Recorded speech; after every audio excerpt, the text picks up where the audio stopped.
अस्सलाम वालेकुम। Lecture 109 start करते हैं जी कैफ वन का। और ये आखिरी दो लेक्चर्स ही हैं जी अब, आज और कल का। तो देखते हैं इसमें क्या कुछ हम कर लेते हैं, और जो रह गया फिर वो मैं आपको बाद में रिकॉर्डिंग भेज दूंगा, ठीक है। एक क्वेश्चन है जी, इसमें से निकलना, मैं ऐसे अर्ज़ कर रहा था क्लास में घुसा हूँ तो है कुछ नहीं, इसमें से निकलना कुछ नहीं है। लेकिन चूंकि एक बात कही थी कि हड़प्पा वाला सवाल करेंगे, तो आप लोगों ने भी छेड़ बनाई हुई है तो मैं भी छेड़ गया हूँ। पहले यही कर लेते हैं, ठीक है। In accordance with IFRS prepare a note on property plant equipment. चलो इस बहाने पीपी थोड़ा सा नोट भी रिवाइज हो जाएगा, कुछ बातें अगर भूली हुई हैं तो। हाँ याद आया, साथ आज एक और काम भी कर सकेंगे। अब वो चेन एस्टिमेट का नोट तो बनवाया हुआ है यार, अब किसी एक सवाल में बनाना हो वो अलग बात है, फिट कर लेना वो अलग बात है। मैं ये कह रहा हूँ कि वो मंडे लिमिटेड में एक छोटा सा एक रट्टा है, लेकिन उसके पीछे पहले कॉन्सेप्ट है, तो वो भी कर लेंगे हम आज। चलो तीन चीज़ें तो होगी, जहन में आ गई। चौथी चीज़ है MCQs, तो काफ़ी सारा काम है जो कर लेंगे। मेरे ख्याल में जहाँ तक मुझे याद पड़ता है यही पेंडेंसीज ही हैं। फिर भी अगर एक बार ये बोझ उतर जाता है ना मेरे सर से, तो फिर मैं बैठ के देख लूँगा हर चैप्टर में कोई छोटी मोटी चीज़ जो रही हुई होगी, वो फिर मैं आपके साथ कल डिस्कस कर लूँगा, ठीक है। ओके, अच्छा जी, नोट बनाना है 30 जून 2020 के साल का। सवाल को एक बार ज़रा गो थ्रू करते हैं quickly. Following information pertains to PPE of Harappa industries for the year 30 June 2020। Balance as on 30 June 2019। तो ये क्या है जी? ये ओपनिंग बैलेंसेज हैं। ये क्या है? ओपनिंग बैलेंसेज हैं। लैंड सतारे वाला, बिल्डिंग्स हैं, प्लांट हैं और व्हीकल है। लैंड, बिल्डिंग, प्लांट और व्हीकल, ठीक है जी। कॉस्ट स्लैश रीवैल्यूड अमाउंट का मतलब ये है कि इनमें से हो सकता है कोई प्रीवियसली रीवैल्यूड एसेट भी हो, ठीक है। स्टार वाले के साथ लिखा हुआ है नीचे, ये स्टार था बेसिकली, ये स्टार गलत जगह लगा हुआ है, चलें। अच्छा जी, वो कहता है जी लैंड 100 पे पड़ा है, बिल्डिंग्स 70, 14, रीवैल्यूड सरप्लस पड़ा हुआ है। ये स्टार इसके साथ है बेसिकली। चले बहरहाल देख लेते हैं। An amount of 12 million had been charge to, Asghar को बुलाएं ज़रा, ओरिजिनल सवाल ज़रा मुझे दिखा दे, ये अटैम्प्ट निकाल रहा है, जल्दी से बुला ले। On 30 June 20 the revalued amount of land and building दोनों ही हैं, ठीक है। लेकिन इसमें जो ये रीवैल्यूड सरप्लस है ना, इसके बारे में ये नीचे बात की उन्होंने कि 12 मिलियन का शायद, या फिर वो उसी का ही हो सकता है, कंफर्म कर लेते हैं अभी, ठीक है। खैर, 4 एसेट्स हैं, लैंड है, बिल्डिंग है, प्लांट है और व्हीकल, ठीक है। कॉस्ट है, अक्यूमुलेटेड एडिशन है, रीवैल्यूड सरप्लस भी आ रहा है, मेथड्स गिवन हैं। ऑन 30 जून 2020 हमारे साल के आखिरी दिन रीवैल्यू किया गया दोबारा लैंड एंड बिल्डिंग्स को, ठीक है, अच्छी बात है। तो रीवैल्यूएशन भी है, लेकिन लैंड बिल्डिंग है भाई। ये इस अटैम्प्ट का पेपर तो निकाल के ले आओ, ऑटम 20 का FAR 1 का क्वेश्चन पेपर ला दो मुझे जल्दी से, ऐसी बस प्रिंट ले आना। अच्छा जी, setting up of new plant. अच्छा, प्लांट ऑलरेडी भी है, कोई नया प्लांट भी आ रहा है, उसको हमने बनाना शुरू किया 1 जुलाई 19 पे, हमारे साल के पहले दिन, और वो आकर कहीं 29 फरवरी पे कंप्लीट हो गया। फिर अवेलेबल फॉर यूज़ हो गया है 1 अप्रैल को। कुछ छोटा मोटा काम रह गया होगा, लेकिन सब्सटेंशली ये कंप्लीट हो गया यहाँ पर। तो आपको पता है बोरिंग कॉस्ट हमने यहाँ पे रोक देनी है। अवेलेबल फॉर यूज़ होने में तो वो सफाई सुथराई भी आ जाती है, छोटे मोटे एडमिनिस्ट्रेटिव काम आ जाते हैं, ठीक है। और साथ ही उन्होंने इस्तेमाल भी शुरू कर दिया। यूज़फुल लाइफ उसकी 10 साल है, और डिटेल ऑफ कॉस्ट इनकर्ड ये उसने दी हुई है, यानी बोरिंग कॉस्ट इसने मिक्स किया था। यानी आज हम 2 स्टैंडर्ड रिवाइज कर जाएंगे थोड़े बहुत। Cost of plant was finance through an existing running finance facility. General loan है इसमें, सिर्फ स्पेसिफिक लोन वाला हमने एक और सवाल में किया था, ठीक है। आई थिंक मंडे वाला ही था, मंडे लिमिटेड में स्पेसिफिक लोन मिक्स हुआ था। देख लेते हैं, करीब ही होना है, कौन सा दूर है। मेसोपोटामिया में तो खीर हुई पड़ी थी ना जी।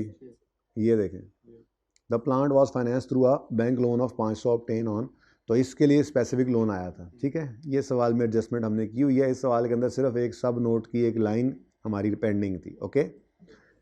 ये सवाल मैंने आपको टेस्ट में दे दिया था वैसे, बाय द वे। खैर इजी सवाल है, मुश्किल नहीं है। अच्छा, उसके बाद one of the vehicle had engine failure. Disposal है व्हीकल का, शायद एक्सचेंज की ट्रांजैक्शन बना रहा है, यानी व्हीकल भी है इसके अंदर। और फिर HIL uses cost model for subsequent management PPE except for land and building. Land building के अलावा बाकी कॉस्ट मॉडल पे हैं।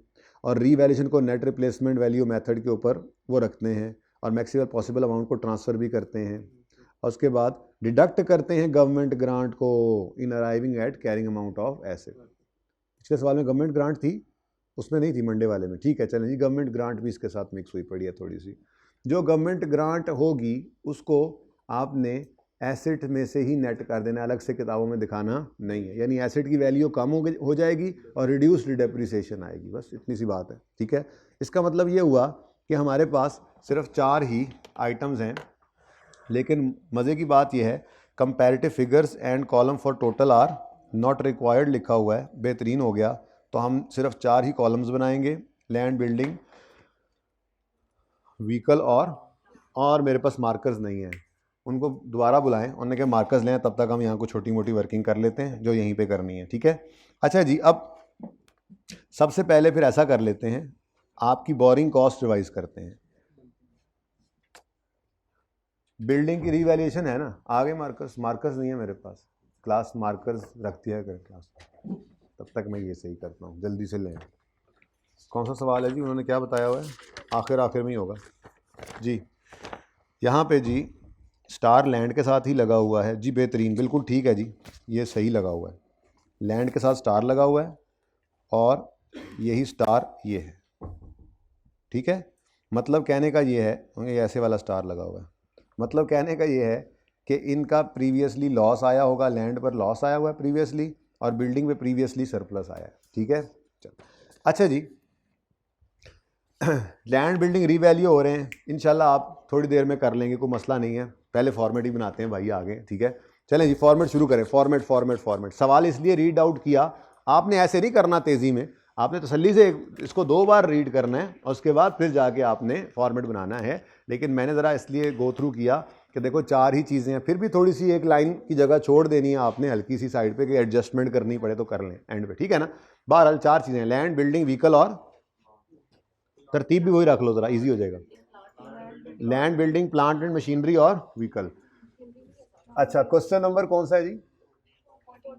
अच्छा, मैं नाम शाम यहाँ लिख दूँ, HIL notes to the financial statements for the year ended 30 June 2020। कोई भी एब्रीविएशन यूज ना करना HIL के अलावा, क्योंकि वो उन्होंने खुद कह दिया था, ठीक है। ओके जी, gross carrying amount rupees in million करना है ये सवाल, चलो ठीक है जो भी है। नोट नंबर कोई बताएं, कोई नोट नंबर 7 जी, प्रॉपर्टी, प्लांट एंड इक्विपमेंट, क्या चाहिए? वॉल्यूम 1 नहीं लाए साथ, क्यों? वो लाना था ना, आज मैंने मैसेज करवाया तो था, सिर्फ FR2 वालों को किया होगा, फिर उन्होंने उनको कर दिया था, चले कोई नहीं, खैर मैं फिर कोशिश करता हूँ इस सवाल के बाद फिर यहाँ से निकाल के ले जाऊँगा बहस को, ठीक है ना। बस ये 2 सवाल हैं अब, ओके, इसके अलावा फिर ले जाऊँगा यहाँ से निकाल कर। यार उन्हें कहें कि थोड़ी देर बैठ ही जाएं इधर, फिर बुला लें उनको, मैं आपके लिए कॉपी करवा दूँ। किसके पास है वॉल्यूम 1? किसके पास? माशाल्लाह काफ़ियों के पास है, बाकियों के लिए मैं कॉपी करवा लेता हूँ ये क्वेश्चन, ठीक है। अच्छा जी, बुलाएं आप उनको। ग्रॉस कैरिंग अमाउंट पूरा लिखना है, क्या कुछ आता है जी? ओपनिंग बैलेंस, फिर एडिशन, फिर ट्रांसफ़र, रीवैल्यूएशन, डिस्पोजल और क्लोजिंग बैलेंस। यार उधर से ना कांटे उठा लो उस सीट से ना, तो नदीम बैठ नहीं सक रहा उस पर, इधर आओ इसकी कॉपी करवा लो, हाथ खड़ा करें जिनके पास नहीं है ये हड़प्पा वाला सवाल। ये 1 2 3 4 5 6 7 8 20 कॉपियाँ करवा लो, पता नहीं कितने हैं, जल्दी कर लो हैं।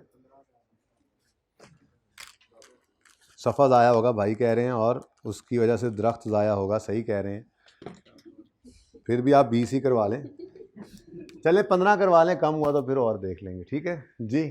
एक्यूमुलेटेड डेप्रीसिएशन आएगा उसके बाद, ये ज़्यादा तंग तो नहीं होगा, करीब आ जाओ यार, आज तो बच्चे कम ही हैं। एक्यूमुलेटेड डेप्रीसिएशन, ओपनिंग बैलेंस, फिर ईयर एंड रीवैल्यूएशन है, तो पहले क्या लिख लें, ट्रांसफ़र, पहले ट्रांसफ़र लिख लें, पहले डेप्रिसिएशन फिर ट्रांसफ़र। आसानी होती है, कोई रूल नहीं है, लेकिन हमारा रूल यही था। अच्छा परेशान ना हो, देखें अब इतने अरसे बाद एक सवाल कर रहे हैं तो चीज़ें याद आ रही हैं, तो जब प्रॉपर रिवीजन हो जाएगी इसकी, जितने मैंने सवाल डालने हैं, मैं 10-12 सवाल तो रखूँगा आगे 16 के, जब वो आप कर चुकेंगे, किए हुए सवाल ही मोस्टली होते हैं, कोई इक्का दुक्का नया भी होता है जो हो सके आपसे, वरना किए हुए सवाल ही होते हैं। बस मसला ये है IAS 16 को कभी भी आप उस तरतीब से रिवाइज ना करो जैसे पढ़ा था, वरना तो सारा टाइम उस पर लग जाएगा, पागलों की तरह छोटे छोटे सवालों से शुरू कर रहे हैं। नहीं, ज़रूरत नहीं है, उस वक्त आपकी बेस बनाई जा रही होती थी, उसके बाद जो करने वाले सवाल हैं वही आपको रिवीजन प्लान में रखूँगा, आपने वही करने हैं, वो 10 हो, 12 हो, 15 हो, ठीक है। नोट वाले सवाल कर रहे हैं, डिस्कशन वाले लिख रहे हैं, इस तरह से आपने जो है वो क्वेश्चंस करने हैं, एक्सट्रैक्ट्स बना रहे हैं। ये नहीं करना आपने कि लेक्चर नोट्स वाले वो शुरू वाले छोटे सवाल करने लग जाएं, वो तो आपकी बुनियाद बन रही थी। तो रिवीजन के लिए वो सवाल नहीं होंगे। रिवीजन के आपको डेप्शन एक्सपेंस निकालना आता है, स्ट्रेट लाइन से, रिड्यूसिंग बैलेंस से आता है, आपको आता है, कई बार आप कर चुके हो, अल्हम्दुलिल्लाह आता है आपको। अब वो करने ना बैठ जाना, ठीक है। तो इसलिए रिवीजन प्लान क्योंकि मैंने अभी नहीं दिया हुआ अभी आप लोगों को, तो इसलिए आपने बस एंड से शुरू करने रिवीजन, और जो सवाल मैंने खुद करवाए हुए हैं आपको क्लास में या होमवर्क में, वही आपने दोबारा करने हैं, रिवर्स ऑर्डर में चलें। 16 को एंड पे ही रखिएगा, 16 आपको आता है इंशाल्लाह जी। ओपनिंग बैलेंस, उसके बाद डेप्रीसिएशन एक्सपेंस, फिर ट्रांसफ़र, कोई इम्पेयरमेंट वगैरह तो कोई नहीं नज़र आई मुझे, फिर डिस्पोजल, ये तो था, और क्लोजिंग बैलेंस। और इन दोनों क्लोजिंग बैलेंसेस का डिफरेंस आ जाएगा बुक वैल्यू, और नीचे मुफ्त के 3 नंबर, मेजरमेंट बेसिस, लाइफ और रेट, और मेथड ऑफ डेप्रिसिएशन। लग रहा है ज़रा छोटा छोटा लिख दिया, खैर चलें जी। कौन कौन से एसेट्स हैं? लैंड, बिल्डिंग, प्लांट और व्हीकल। टोटल नहीं करना हमने, यहाँ पे सब नोट्स बना लेंगे, यहाँ पे वर्किंग कर लेते हैं। कोई और वर्किंग करनी है तो थोड़ी सी और वर्किंग के लिए जगह ज़्यादा रख लेते हैं। चलें अब फिर, क्योंकि फॉर्मेट बन ही गया है, तो मेरे ख्याल में फिर सबसे पहले रीवैल्यूएशन के मुफ्त के नंबर ले ही लेते हैं, ठीक है जी। सबसे पहले रीवैल्यूएशन से भी पहले के मुफ्त नंबर लें, वो कौन से हैं भला? ओपनिंग बैलेंसेस लिखें जी फटाफट। ओपनिंग बैलेंसेस तो लैंड 100, बिल्डिंग 70, प्लांट 180 और 8800, ये कॉस्ट हैं या रीवैल्यूड अमाउंट है। हमने तो वैसे ही ग्रॉस कैरिंग अमाउंट लिखा हुआ है, यहाँ पे करके लिख लें रुपीज़ इन थाउजेंड्स, ठीक है जी बच्चों। ओपनिंग 100, 100,000, अच्छा 1000 में लिखवाना है, ऊपर लिखा तो हुआ अब मैंने।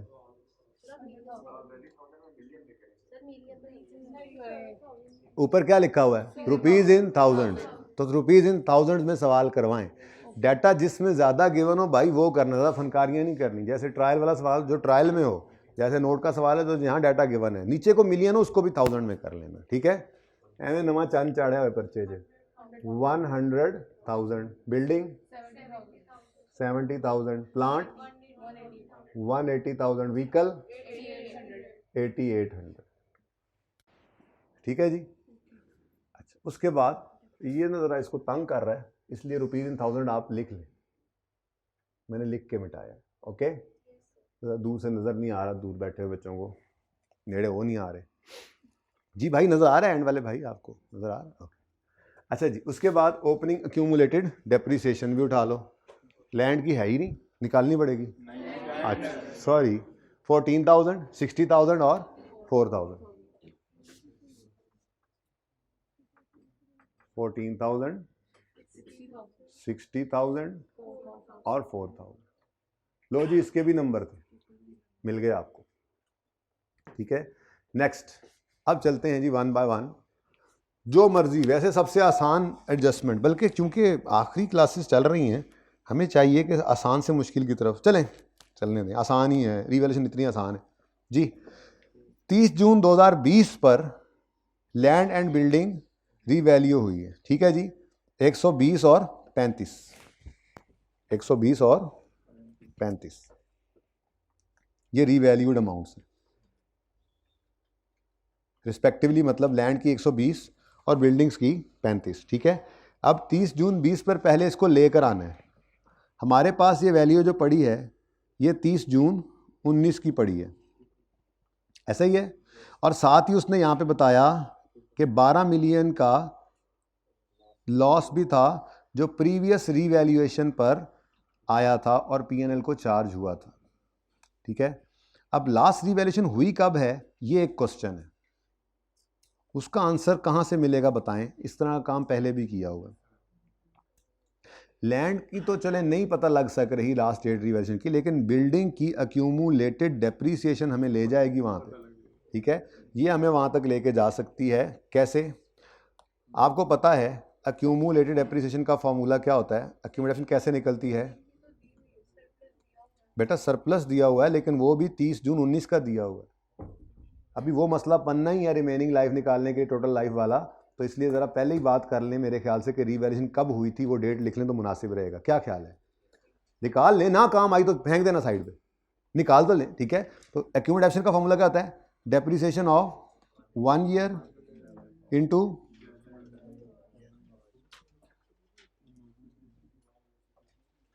Into number of years past, ऐसा ही है।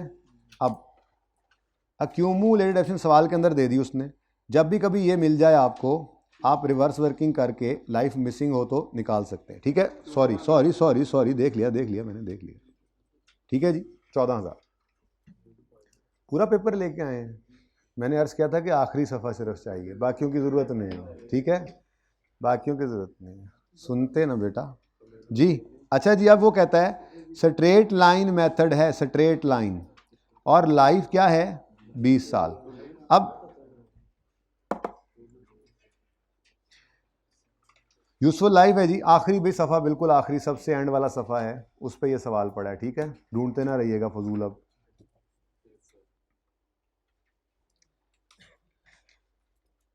पुराना सवाल है, पता नहीं सिलेबस के अंदर कोई और पुरानी चीज़ भी होगी, ठीक है ना, तो इसलिए सिर्फ यही सवाल देखना है जो आपको कहा है, ठीक है। हाँ अच्छा जी, 20 ईयर्स लाइफ है। अब ये 20 ईयर्स लाइफ, जाहिर सी बात है उसने अगर खामोश है तो ये अज्यूम करेंगे कि जो लास्ट रिवर्शन पर आई थी वही दी हुई होगी। क्या ख्याल है? ठीक है, तो अगर 1 साल की डेप्रीसिएशन निकालनी हो तो कॉस्ट ना सही, रीवैल्यूड अमाउंट सही, 70,000 को डिवाइड करें ज़रा 20 से, क्या आंसर आता है? 70,000 को अगर 20 से डिवाइड करें तो वैसे ही पता लग गया कि 35 हुआ, तो 4 साल पहले ये काम हुआ था। खैर कितने जी? 20 ईयर्स, और ये हमें नहीं पता, यही तो हमारे लिए एक्स है। अब आप इसको सॉल्व करें तो 14,000 इक्वल होता है 3500 इंटू एक्स के, तो एक्स यानी कि number of years passed from date of last revaluation till, from date of last revaluation till 30 June 19, सही लिखा मैंने? आखिरी रिवैल्यूएशन से 30 जून 19 तक की लाइफ निकलेगी, क्योंकि एक्यूमुलेशन किस दिन की है? ये अक्यूमुलेटेड डेप्रीसिएशन किस दिन की है? एज ऑन 30 जून 19, यानी 30 जून 19 तक की डेप्रीसिएशन। और लास्ट रिवैल्यूएशन पे तो चूंकि एलिमिनेशन मेथड ये यूज़ करते हैं, नेट रिप्लेसमेंट मेथड, तो लास्ट रिवैल्यूएशन जब हुई होगी उस दिन तक की डेप्रीसिएशन तो उन्होंने उड़ा दी होगी। तो ये जो 14,000 रुपया है ये डेप्रीसिएशन होगी लास्ट रिवैल्यूएशन से लेकर 30 जून 19 तक। यही तो निशानी थी कि 30 जून 19 पर ये रीवैल्यू नहीं हुआ, बल्कि उससे पहले कभी हुआ पड़ा है, क्योंकि अगर इस दिन हुआ होता रीवैल्यू 30 जून 19 पर तो यहाँ पे कुछ भी ना होता, ठीक है। तो क्या आता है जी आंसर? 3500 को उधर डिवाइड कर दें तो 4 ईयर्स पास्ट, ऐसे ही है। तो जो 4 साल पास हो गए हैं, इसका मतलब लास्ट रिवैल्यूएशन कब हुई थी? इसका मतलब क्या हुआ जी कि डेट ऑफ प्रीवियस रिवैल्यूएशन, वैसे ही मैं लिख रहा हूँ वरना 4 साल काफ़ी तो जो निकल आए हैं। डेट ऑफ प्रीवियस रिवैल्यूएशन क्या है? अगर ये 30 जून 19 पर 4 साल गुजर चुके हैं इसको, तो 30 में 18, 30 में 17, 30 जून 16, 30 जून 15, यानी लास्ट रीवैल्यूएशन हुई थी 30 जून 2015 पर। ठीक है जी, ये मैंने कुछ चीज़ें ऐसी बस डिस्कशन के लिए निकालता गया मैं। असल में तो मुझे ये चाहिए था थोड़ी देर के बाद, ये 4 years पास्ट जो है ना, लाइफ पास्ट, ये मुझे चाहिए होगी। ठीक है, लेकिन मैं गपशप के अंदर ये करता चला गया। अगर डेट ऑफ परचेज मिसिंग हो कभी जो एसिड की, और रीवैल्यू कभी ना हुआ हो, तो उसकी अकोमोडेशन से उसकी डेट ऑफ परचेज निकल सकती है।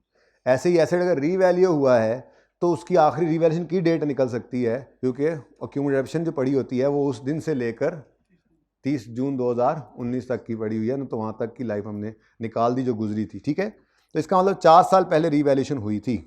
ये समझ आती है बात जी? 20 साल असल लाइफ लिखी हुई है। अब रिमेनिंग अगर 30 जून पे खड़े होकर देखेंगे तो वो 16 बनेगी। कभी भी रिमेनिंग लाइफ नहीं लिखी होती, यूजफुल लाइफ ही लिखी होती है। उस दिन रिमेनिंग लाइफ शायद ये होगी बेटा। तो रीवैल्यूड अमाउंट को 20 पे डिवाइड किया है। रीवैल्यूड अमाउंट क्या है? 70,000। उसको किस पे डिवाइड किया है? तो 20 पर ही डिवाइड किया। रिमेनिंग लाइफ ही है जी। नहीं मतलब उस दिन रिमेनिंग लाइफ ये थी जिस दिन ये आखिरी रिवैल्यूएशन हुई होगी। यही मैंने उस वक्त पढ़ते हुए यही कहा है कि उसने 20 साल लिखा हुआ है, तो क्या अज्यूम करें इसकी ओरिजिनल लाइफ है? नहीं, नॉर्मल सी बात है, वरना तो फिर कभी भी जिंदगी में हम इस लाइफ तक ना पहुंच सकें जो उस दिन थी। असल लाइफ गी हुई है, तो फिर असल लाइफ से कब तक वो 30 जून 15 वाली जब रिवैल्यूएशन हुई थी, तो उस वक्त तक कितने साल गुजर चुके थे, फिर उससे आगे 4 ये गुजर चुके हैं, फिर हम तो कभी जिंदगी में पहुंच ही नहीं सके वहां तक। तो नॉर्मल अजम्पशन है 20 साल जो उसने दिए हैं, उसका मतलब यही है कि ये जो डेप्रिसिएशन निकली हुई है ये इसके हिसाब से निकली है। जैसे मैं आपको यहां सिखाया करता था कि जो डेप्रिसिएशन एक्सपेंस निकालने के लिए आपने यूज किया वही नीचे लिख दो। तो अगर उसने एकोमोडेशन दे दी है 14, तो ये 20 साल फिर वही होगी जिसको यूज करके ये 14 निकला है। तो मतलब फिर वो लास्ट रिवैल्यूएशन के दिन 20 साल बाकी थे ना, तभी तो उसी को यूज करके मैंने ये 1 साल की डेप्रिसिएशन निकाली। और इसको 4 पे जब 4 कैसे निकाला है, इसको डिवाइड किया एकोमोडेशन से, तो मेरे पास आ गया 4 साल लाइफ।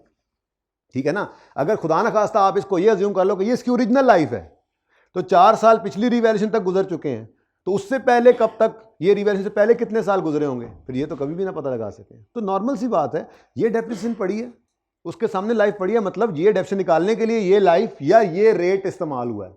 ये देखो, ये भी तो 20% पड़ा है। अब इसका मतलब क्या है? मतलब कि ये जो डेप्रिसिएशन निकली है इसके लिए ये रेट यूज हुआ होगा। अब ये जो डेप्रिसिएशन निकली है ना, इसके लिए ये लाइफ यूज हुई है, मतलब क्या है? ये डेप्रिसिएशन क्योंकि रीवैल्यूड एसिड की डेप्रिसिएशन है, क्योंकि ये एसिड लास्ट रिवैल्यू हो चुका है। अच्छा, अब ये कहां से पता लग रहा है? ये कहां से पता लग रहा है? इसका सरप्लस आ रहा है। उसने डेट में यहां पे नहीं बताया था कि इसका ये पहले रिवैल्यू हुआ है। ठीक है, ठीक है, लैंड के बारे में उसने बताया प्रीवियस रिवैल्यूएशन हुई है, इसके बारे में नहीं बताया। क्या बता रहा है? रिवैल्यू हुआ था। इसका मतलब ये एसिड रिवैल्यू हुआ था, तो फिर डेप्रिसिएशन जिस दिन रिवैल्यू होगा उस दिन तक की तो वाइप आउट हो गई होगी। तो ये डेप्रिसिएशन उस दिन से लेके 30 जून 19 तक की है। तो इसको यूज करते हुए मैंने ये बताया, पता लगाया कि लास्ट रिवैल्यूएशन किस दिन हुई थी, 30 जून 15 पे, क्योंकि उस दिन से लेके 30 जून 19 तक 4 साल गुजर चुके थे, तभी तो डेप्रिसिएशन इतनी इकट्ठी हो गई है। ठीक है। अच्छा, अब इसका मतलब ये हुआ कि 30 जून 2015 से 30 जून 2019 तक की कहानी है ये, कि लाख -0 पर ये लैंड पहुंच चुका है, और 70 - 14 कितना बनता है? 70 - 14 56 पर। ये बात समझ आई? तो अगर मैं वर्किंग ओपन करूं, वर्किंग नंबर 1 2 1 कौन सी की है? वो वर्किंग करना है उसको। अच्छा चलो,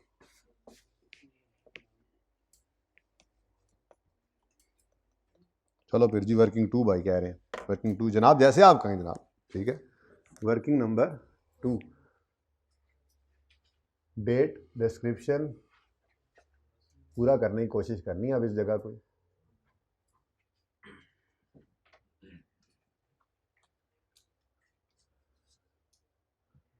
पीएनएल, रीवैल्यूएशन, सरप्लस और लैंड।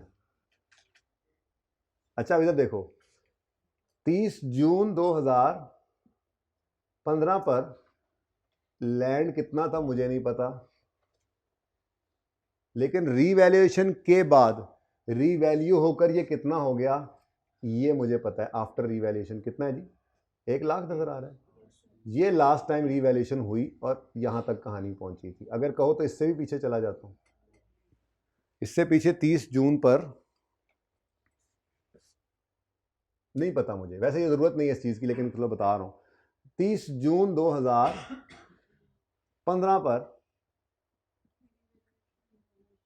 रीवैल्यूएशन हुई होगी, तो यहाँ पर हमने लिया होगा रीवैल्यूड अमाउंट, ये इसकी कैरिंग अमाउंट होगी, बुक वैल्यू जिसको कहते थे हम, बुक वैल्यू। ये फजूल में काम कर रहा हूँ, फिर देखते हैं वर्किंग कहाँ से शुरू करनी है, फिर मैं मिटा दूंगा, ठीक है, सिर्फ समझाने के लिए कर रहा हूँ। रीवैल्यूड अमाउंट कितनी होगी ये हमें कंफर्म पता है, क्योंकि एसेट रीवैल्यूड अमाउंट पर ही आ रहा होता है।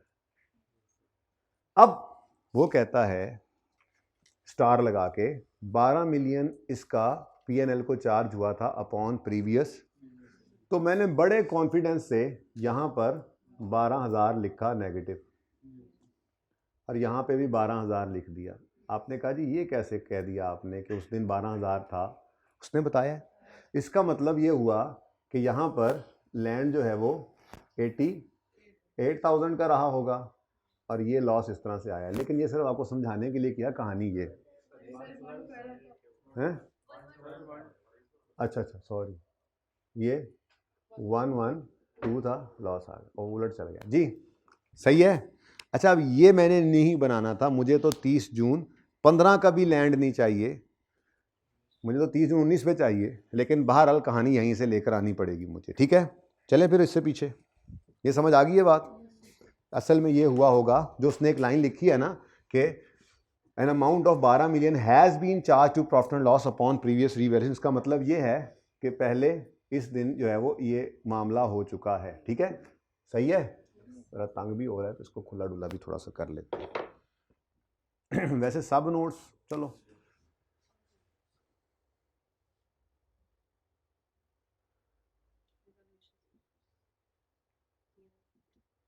अच्छा, अब 30 जून 2019 पर भी लैंड अभी भी कितने पे पड़ा हुआ है, 1 लाख पे, क्योंकि ये डेप्रीशिएट नहीं ना होता। और इसी तरह से इसका लॉस भी कितने पे पड़ा हुआ है, क्योंकि ये भी ट्रांसफर नहीं होता। लैंड डेप्रीशिएट होगा तो इंक्रीमेंटल डेप्शन का सवाल आएगा जिसको ट्रांसफर करेंगे, लेकिन ये लैंड तो डेप्रीशिएबल एसेट ही नहीं है, ठीक है। अब ये 30 जून 19 की कहानी है, ठीक है। 30 जून 19 से 30 जून 20 तक लाने के लिए इसको हमें डेप्रीशिएट करना पड़ेगा, जो कि होना नहीं है लैंड में। तो इसका मतलब ये लाइन भी पर्चे में आप स्किप कर सकते थे, आप डायरेक्ट यहाँ पर 30 जून 20 के लिए लिखते, लेकिन मैंने बिल्डिंग के लिए बेस बनानी थी ना, कि बिल्डिंग में भी ऐसे ही होना है, ठीक है, तो इसलिए मैंने इस तरह से लिख दिया। ओके, तो कितने पर पड़ा है इस वक्त लैंड हमारा, 1 लाख, और इसका रिलेटेड लॉस कितने पे पड़ा हुआ है, 12,000 पे। कोई मसला? 30 जून 15 पे भी यही दोनों चीज़ें थी और आज तक यही पड़ी हैं, क्योंकि लैंड है, डेप्रीशिएट होना नहीं है, ठीक है। अच्छा, नेक्स्ट।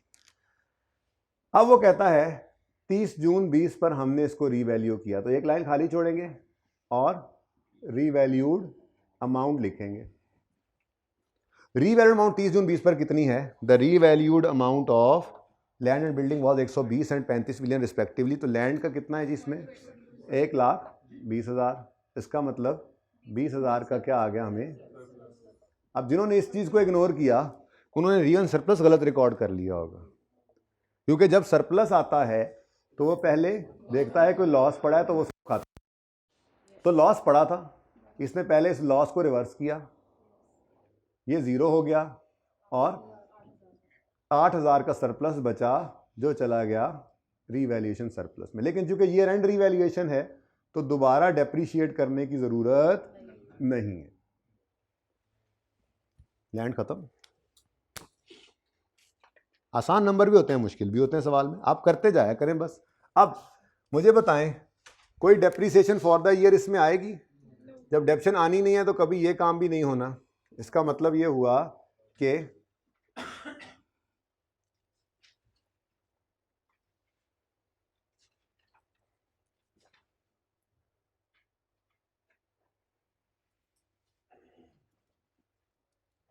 चले जी नोट तो तैयार कर, एक लाइन लग गई काफ़ी। हाँ जी बच्चों, अब कोई डेप्रिसिएशन नहीं, कोई, बल्कि मुझे यूँ लिखना चाहिए था, ओपनिंग भी कोई नहीं है इसमें, तो डेप्रिसिएशन का खाना ही खाली होता है। जैसे आपका ऊपर वाला खाना खाली है, यहाँ पे डेप्रिसिएशन का खाना खाली होता है, ठीक है। अब इसलिए कोई डेप्रिसिएशन नहीं, कोई ट्रांसफ़र भी नहीं, तो फिर सिर्फ ये एंट्री होनी है। अब मैंने आपको समझाया हुआ है कि जब पीपीई का मेन नोट बना रहे हो, याद है इसको ब्लैक कर देते थे, तो ये दोनों चीज़ें छुपा लो, सिर्फ एसेट वाला कॉलम देखना है आपने।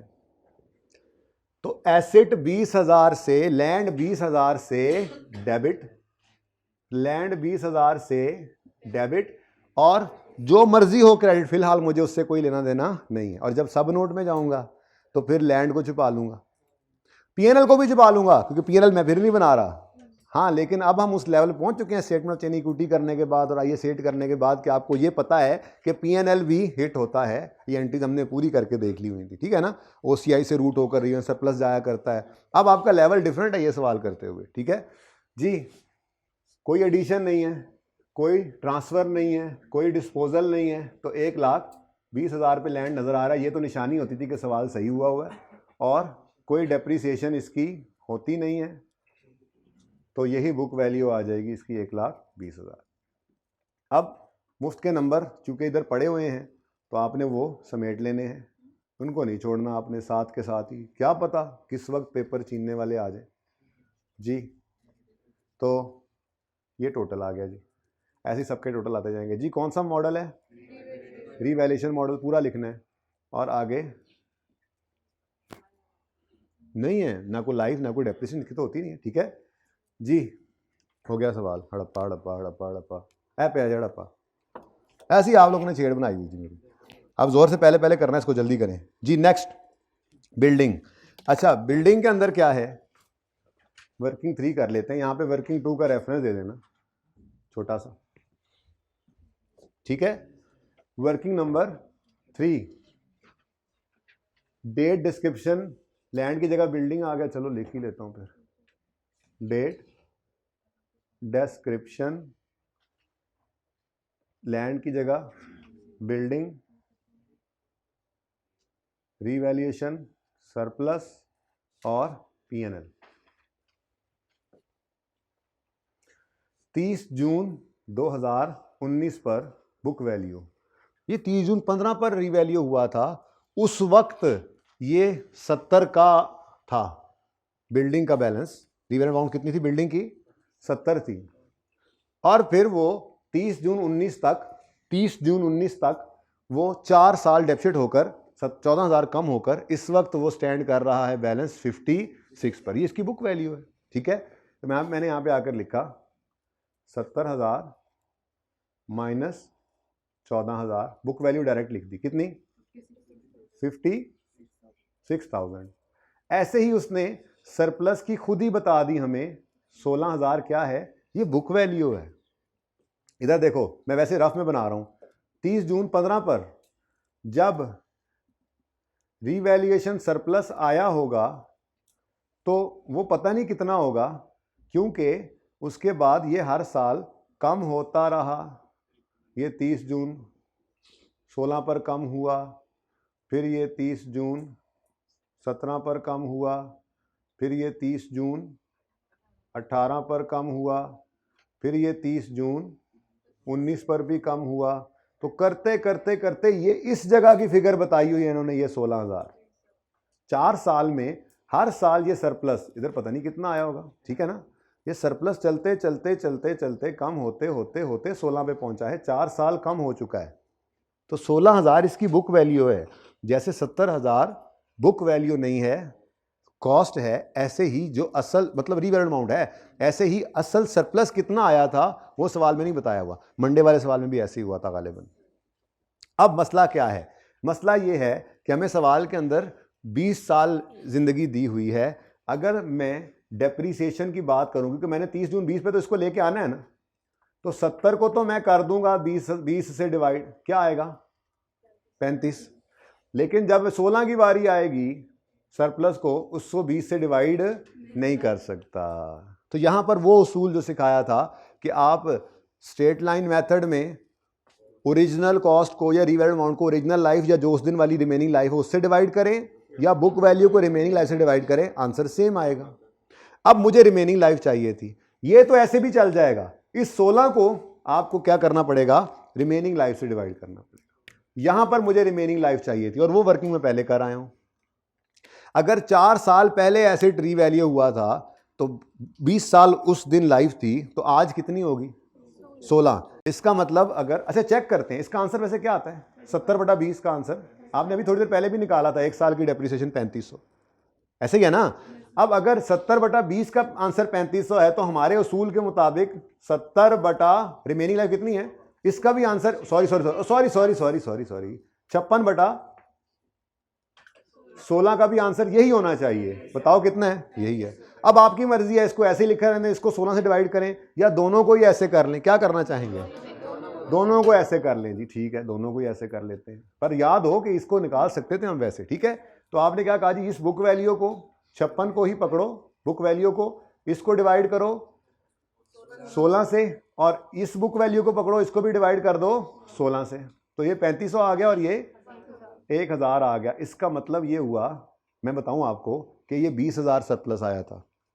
सादा बात है, अगर 1000 एक साल का ट्रांसफर है तो 4 साल 1000 की ट्रांसफर हुई थी ना, तो असल में फिर ये भी 20 होगा। जैसे असल में ये 70 था, आप चेक करना तो कर लो, 20 को आप 20 से डिवाइड करो, 20,000 को 20 से डिवाइड करोगे तो 1000 ही आएगा। यानी ओरिजिनल सरप्लस होता तो उसको 20 से डिवाइड कर देते, नहीं है तो बुक वैल्यू ऑफ सरप्लस को रिमेनिंग लाइफ पे डिवाइड कर दिया, वो हमें निकालनी पड़ी थी, वो यहाँ पे आप निकाल लेंगे। ये जो आपकी वर्किंग वन हुई पड़ी है ना, इसमें आपने रिमेनिंग लाइफ अगर निकालनी हो, remaining life as on 30 June 2019 इस दिन की चाहिए ना, तो आप ओरिजिनल लाइफ में से माइनस कर दें लाइफ पास्ट टिल डेट, तो 16 साल आ गए रिमेनिंग लाइफ। ये 16 साल हमने इस्तेमाल किया। तो अगर रेफर करना चाहो तो वर्किंग नंबर 1 इसमें रेफर कर दो आप, तो ठीक है।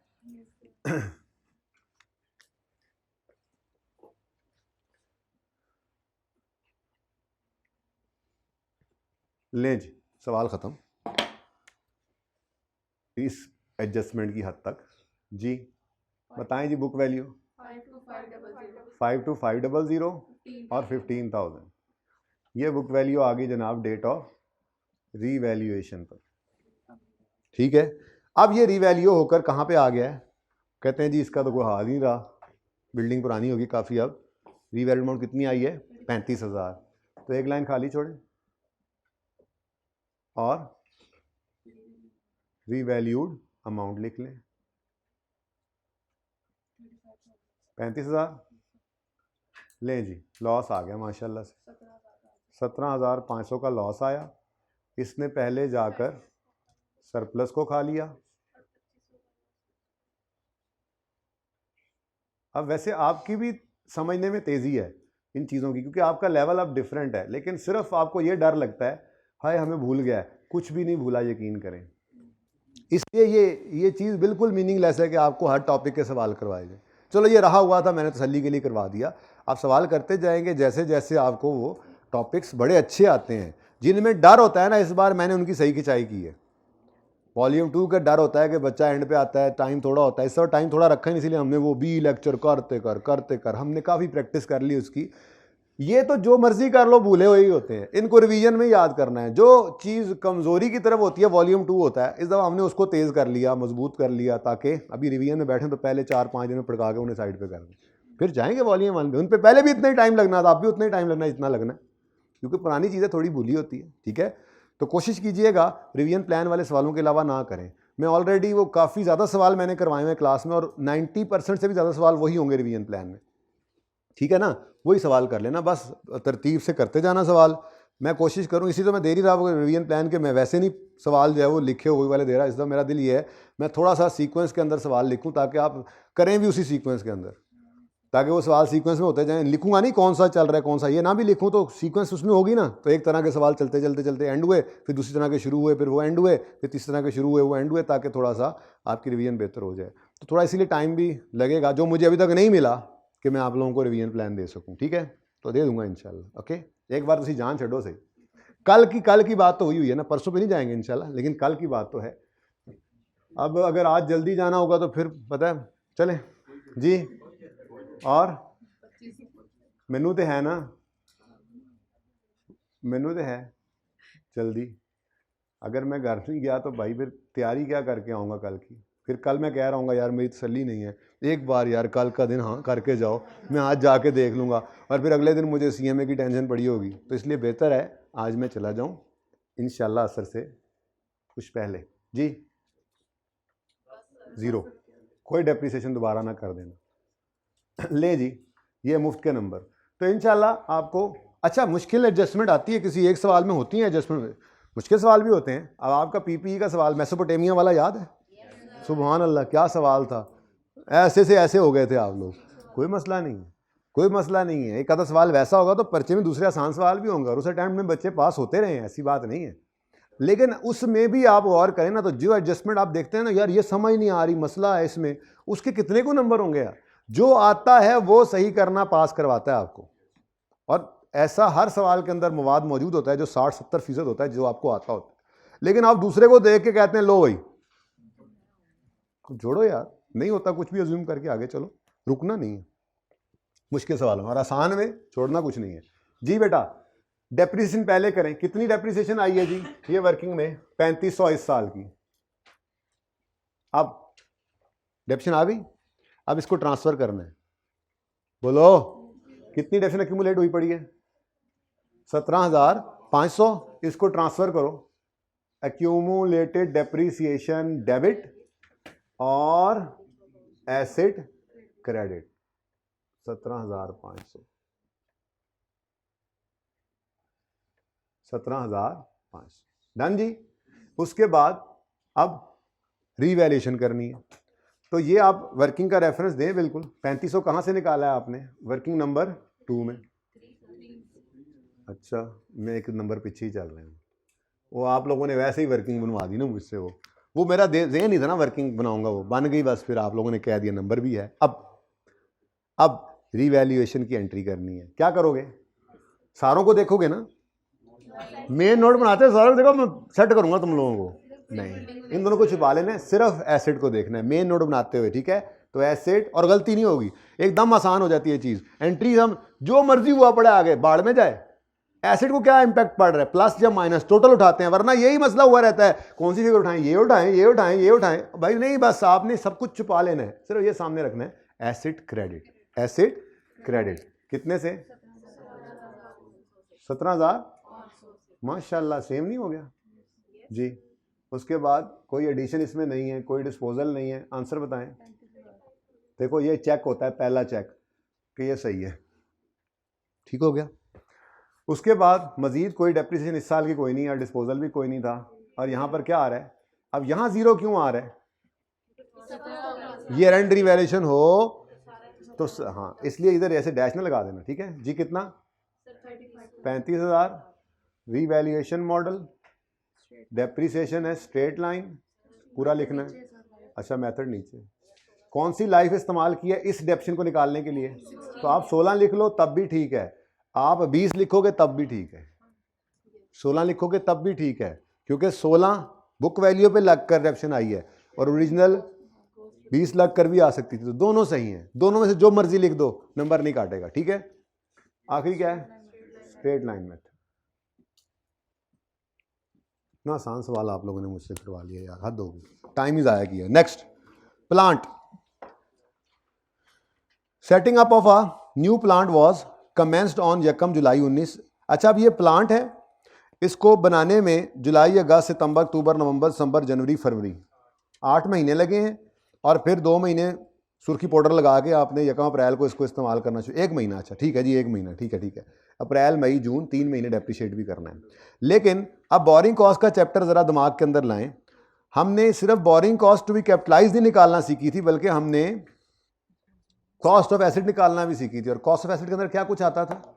कंस्ट्रक्शन कॉस्ट और परमिट फी, मैप फी, ये सारी बातें आप देखो, मैं बोलता जा रहा हूँ, आपको याद आ रही हैं, ऐसा नहीं है कि आपको, लेकिन अब ये इंसानी दिमाग है ना, इंसान है, नसियान का मादा मौजूद है, चीज़ें जो पुरानी पढ़ी हुई हैं वो थोड़ा लगेंगी तो सही कि नहीं आती, लेकिन जब पढ़ रहे थे तब आती थी, तो मतलब है आती हैं, रिवीजन की ज़रूरत तो है। इसलिए तो आखिरी महीने के अंदर एवरेज बच्चे भी मेहनत करके पास हुए खड़े होते हैं, और बड़े बड़े टार्जन जो सारे सेशन में रहते हैं वो आखिरी महीने में इजी होकर फेल हो जाते हैं। It happens. अपनी सेहत का ख्याल रखना, सेहत ख़राब हो जाती है, सब कुछ आता होता है, गड़बड़ हो जाती है, तो अल्लाह से आफियत मांगते रहना है, ठीक है जी। तो इसका मतलब पहले हम ऐसा कर लेते हैं कि हम एक मेन फॉर्मेट बना लेते हैं कि हमारी इस वर्किंग में आना क्या क्या है। कॉस्ट ऑफ प्लांट निकाल रहा हूँ मैं, क्या निकाल रहा हूँ जी? Cost of plant. इसमें क्या आएगा जी? Construction costs. मेरे ख्याल में ये मुफ्त के नंबर तो अभी ले लेते हैं। कंस्ट्रक्शन कॉस्ट ये पढ़ी है ना, 12 जमा 48 जमा 48 जमा 12, डायरेक्टिव उठा लो, 1,20,000। इसमें हमने क्या करना है जी? ऐड मैप फी, परमिट फी कोई नहीं है, ये सारी कंस्ट्रक्शन की कहानी लिखी हुई है। उसके बाद उसने कहा है ये हमने लोन लेकर, ये जनरल लोन से पैसा इस्तेमाल किया था, और एक गवर्नमेंट ग्रांट भी रिसीव हुई थी इसी से रिलेटेड, तो ग्रांट वाले पैसे को इस लोन की रीपेमेंट में इस्तेमाल कर दिया था। तो बहरहाल वो देख लेते हैं क्या करना है, लेकिन कंस्ट्रक्शन कॉस्ट ऐड करेंगे इसमें, बोरिंग कॉस्ट कैपिटलाइज्ड वाली, इसके लिए वर्किंग 4.1 कर लेते हैं, मैं वहाँ कर दूंगा, यहाँ जगह नहीं है आप, ठीक है। और उसके बाद जो है देखते हैं उसके बाद क्या करना है, ठीक है जी। जी बच्चों, वर्किंग 4.1 होने लगी है। अब ज़रा की डेट्स देख लेते हैं जी। Setting up of a new plant was commenced on 1 July. अच्छा, मैंने निकालना क्या है यहाँ पे? Borrowing cost to be capitalised. तो अगर तो स्पेसिफिक लोन है तो कमेंसमेंट के लिए क्या रूल्स थे? अगर तो स्पेसिफिक लोन है तो कमेंसमेंट के लिए कहीं तो लिखा भी होगा हमने,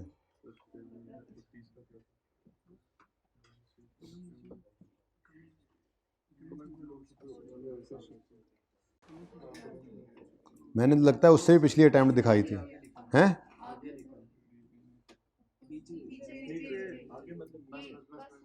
ये नहीं है, ये नहीं है, वो तो ठीक है, लेकिन एक जगह पे मैंने ना इकट्ठा भी लिखा हुआ था, वो शायद मैंने इससे भी पिछली अटेम्प्ट दिखाई थी।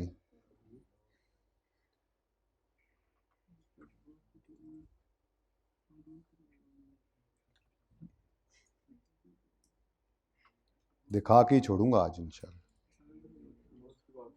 नहीं अभी इंशाल्लाह देख लेते।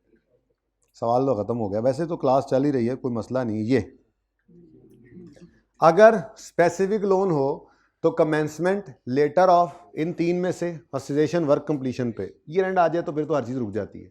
लेकिन अगर जनरल लोन होता था तो फिर हमने कमेंसमेंट के लिए ये रूल नहीं लगाना होता था, बल्कि डेट ऑफ पेमेंट से वर्क कंप्लीशन या ईयर एंड पहले आ जाए तो वहाँ तक चलते। इसका मतलब हमारे सवाल में चूंकि जनरल लोन है, रनिंग फाइनेंस जनरल लोन है, तो हमें उस मुसीबत में पड़ने की जरूरत नहीं है, बस डेट ऑफ पेमेंट पकड़ेंगे और वर्क कंप्लीशन तक कैपिटलाइज कर देंगे। लोन भी एक है। मेसोपोटामिया वाले सवाल में तो ऐसे ही आप लोगों ने मुझे पीछे पड़े हुए थे, ये सवाल करा दे, ये आप खुद करते हैं ना, तो आप ऐसे करते खुश भी हो जाते, तो फिर नहीं हुआ था।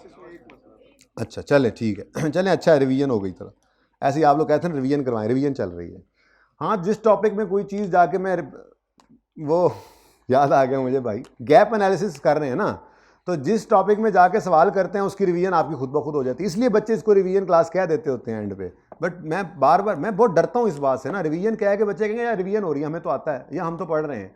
नहीं है रिवीजन क्लास, कमियां हैं जो पूरी कर रहे हैं। कमियां पूरी होते हैं, जाहिर सी बात है जब टॉपिक पे जाएंगे वो सवाल तो होगा ही, सामने चीज़ें तो आएंगी। अब बोरिंग कॉस्ट आएगी तो ये सारे रूल्स तो सामने आएंगे, अब रिवीजन तो खुद ब खुद हो जानी है, ठीक है। लेकिन ये कमियां हैं, कमियां। अच्छा जी, अब फर्स्ट पेमेंट हो रही है 1 अगस्त को,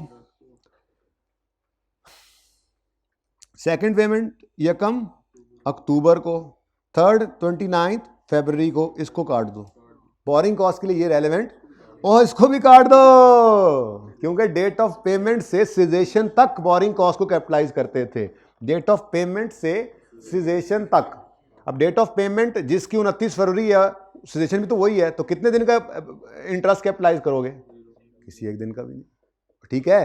तो पहली दोनों पेमेंट्स आएंगी, अगली दोनों पेमेंट्स बोरिंग एसिड की कॉस्ट में आना है। इन्होंने 120 के अंदर ये चारों हैं, पेमेंट चाहे एक की भी ना हुई होती, बिल अगर आ गए होते तब भी ये एसेट की कॉस्ट थी, याद है ना? ये बातें याद हैं या भूल गई हैं? चलो याद आ रही हैं चीज़ें, बस ये कॉन्फिडेंस चाहिए आप लोगों का कि चीज़ें जैसे जैसे आती जा रही सामने, हाँ हाँ ये तो हमें पता है, देखो याद भी आ रहा है, और ये यकीन माने ऐसे ही होगा रिवीजन के अंदर इंशाल्लाह, ठीक है?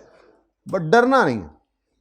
अच्छा जी, borrowing cost to be capitalised के अंदर हम सिर्फ जनरल लोन का चूंकि इंटरेस्ट है तो interest expense on general loan ये लिखेंगे। हालांकि ऊपर क्या लिखा करते थे, पूरा फॉर्मेट क्या था? पूरा फॉर्मेट था interest expense on specific loan less investment income और इंटरेस्ट। लेकिन जब वो है नहीं तो क्यों लिखे? मैक्सिमम ये 3 चीज़ें ही होती थी, चौथी कोई नहीं थी हमारे पास, याद है ना? अच्छा, interest expense on general loan है। अच्छा, कहता है cost of plant was finance through an existing running finance facility, existing running finance facility तो जनरल लोन है with a limit of 200 million. हमें लिमिट से क्या, वो मैक्सिमम इतनी लिमिट है, हमें उससे क्या, carrying a markup of 12% per annum.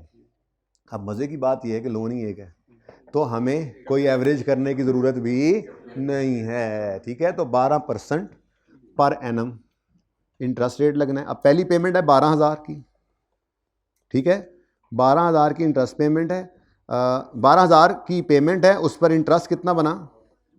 अब जाकर देखो date of payment, date of payment है 1 अगस्त, और अगस्त सितंबर अक्टूबर नवंबर दिसंबर जनवरी फरवरी 7 हैं, 5 किसने बोला था? 7/12। उसके बाद दूसरी पेमेंट हुई है 48,000 की, खैर से 48,000 इंटू 12%। अब ये पेमेंट किस दिन हुई है? 1 अक्टूबर को, तो अक्टूबर नवंबर दिसंबर जनवरी फरवरी, इसका कह रहे थे तुम 5/12, ठीक है जी। उसके बाद देखो ना अगली क्या पेमेंट 48 की, जब इसको पकड़ेंगे डेट ऑफ पेमेंट 29 फरवरी और सजेशन भी यही, इसलिए इसको एक्सक्लूड कर दो। इसके बाद वाली तो वैसे ही बाद वाली है, ठीक है? तो बताएं जी क्या आंसर आता है? कट्ठा रुपीज़ इन थाउजेंड्स बताना है आंसर, वैसे वर्किंग चल रही है लेकिन चलो 3240, यहाँ तक कोई मसला? अब ये नंबर भी मिल गए। अब जो एक पॉइंट आपको ग्रांट वाला समझ नहीं आ रहा था उसका एक नंबर होगा जो कट जाएगा, क्योंकि एसेट में से तो आप उम्मीद है इंशाल्लाह अल्लाह की ज़ात ने चाहा तो आप उसको माइनस करें, किया ही होगा आपने, ठीक है? जब ग्रांट रिसीव होती थी तो एंट्री करते थे cash debit deferred grant credit, ठीक है जी। अब ये कैश यूज़ करके कितनी आई है ग्रांट वैसे बाय द वे? 20 की, ठीक है?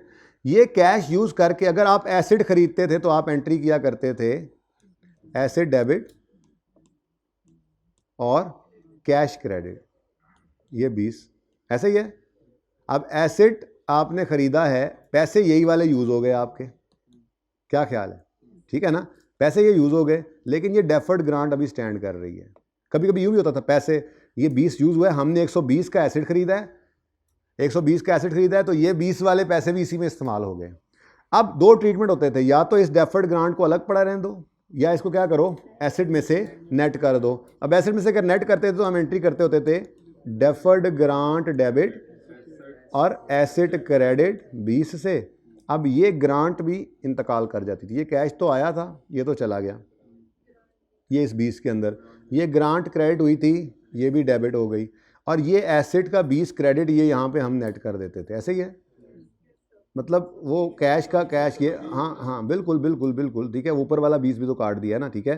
तो ये 100 रुपये से हम एंट्री कर लेते होते थे, ये 20 माइनस करके, ऐसे ही है। और बोलो और ले यार, ओके,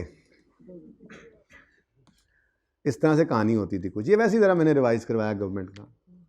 अब यहाँ पर मामला ये हुआ कि ये जो कैश आया था ना, ये तो नॉर्मल रूटीन में ऐसा होता था, पर हमारे सवाल में क्या हुआ, हमारे सवाल के अंदर ये जो कैश आया था, इस कैश को इधर एसिड के अंदर यूज़ नहीं किया, एसिड के लिए अपना लोन वाला पैसा इस्तेमाल करते रहे, और इस कैश को यूज़ करके आपने लोन रीपे कर दिया। लोन का नाम क्या है?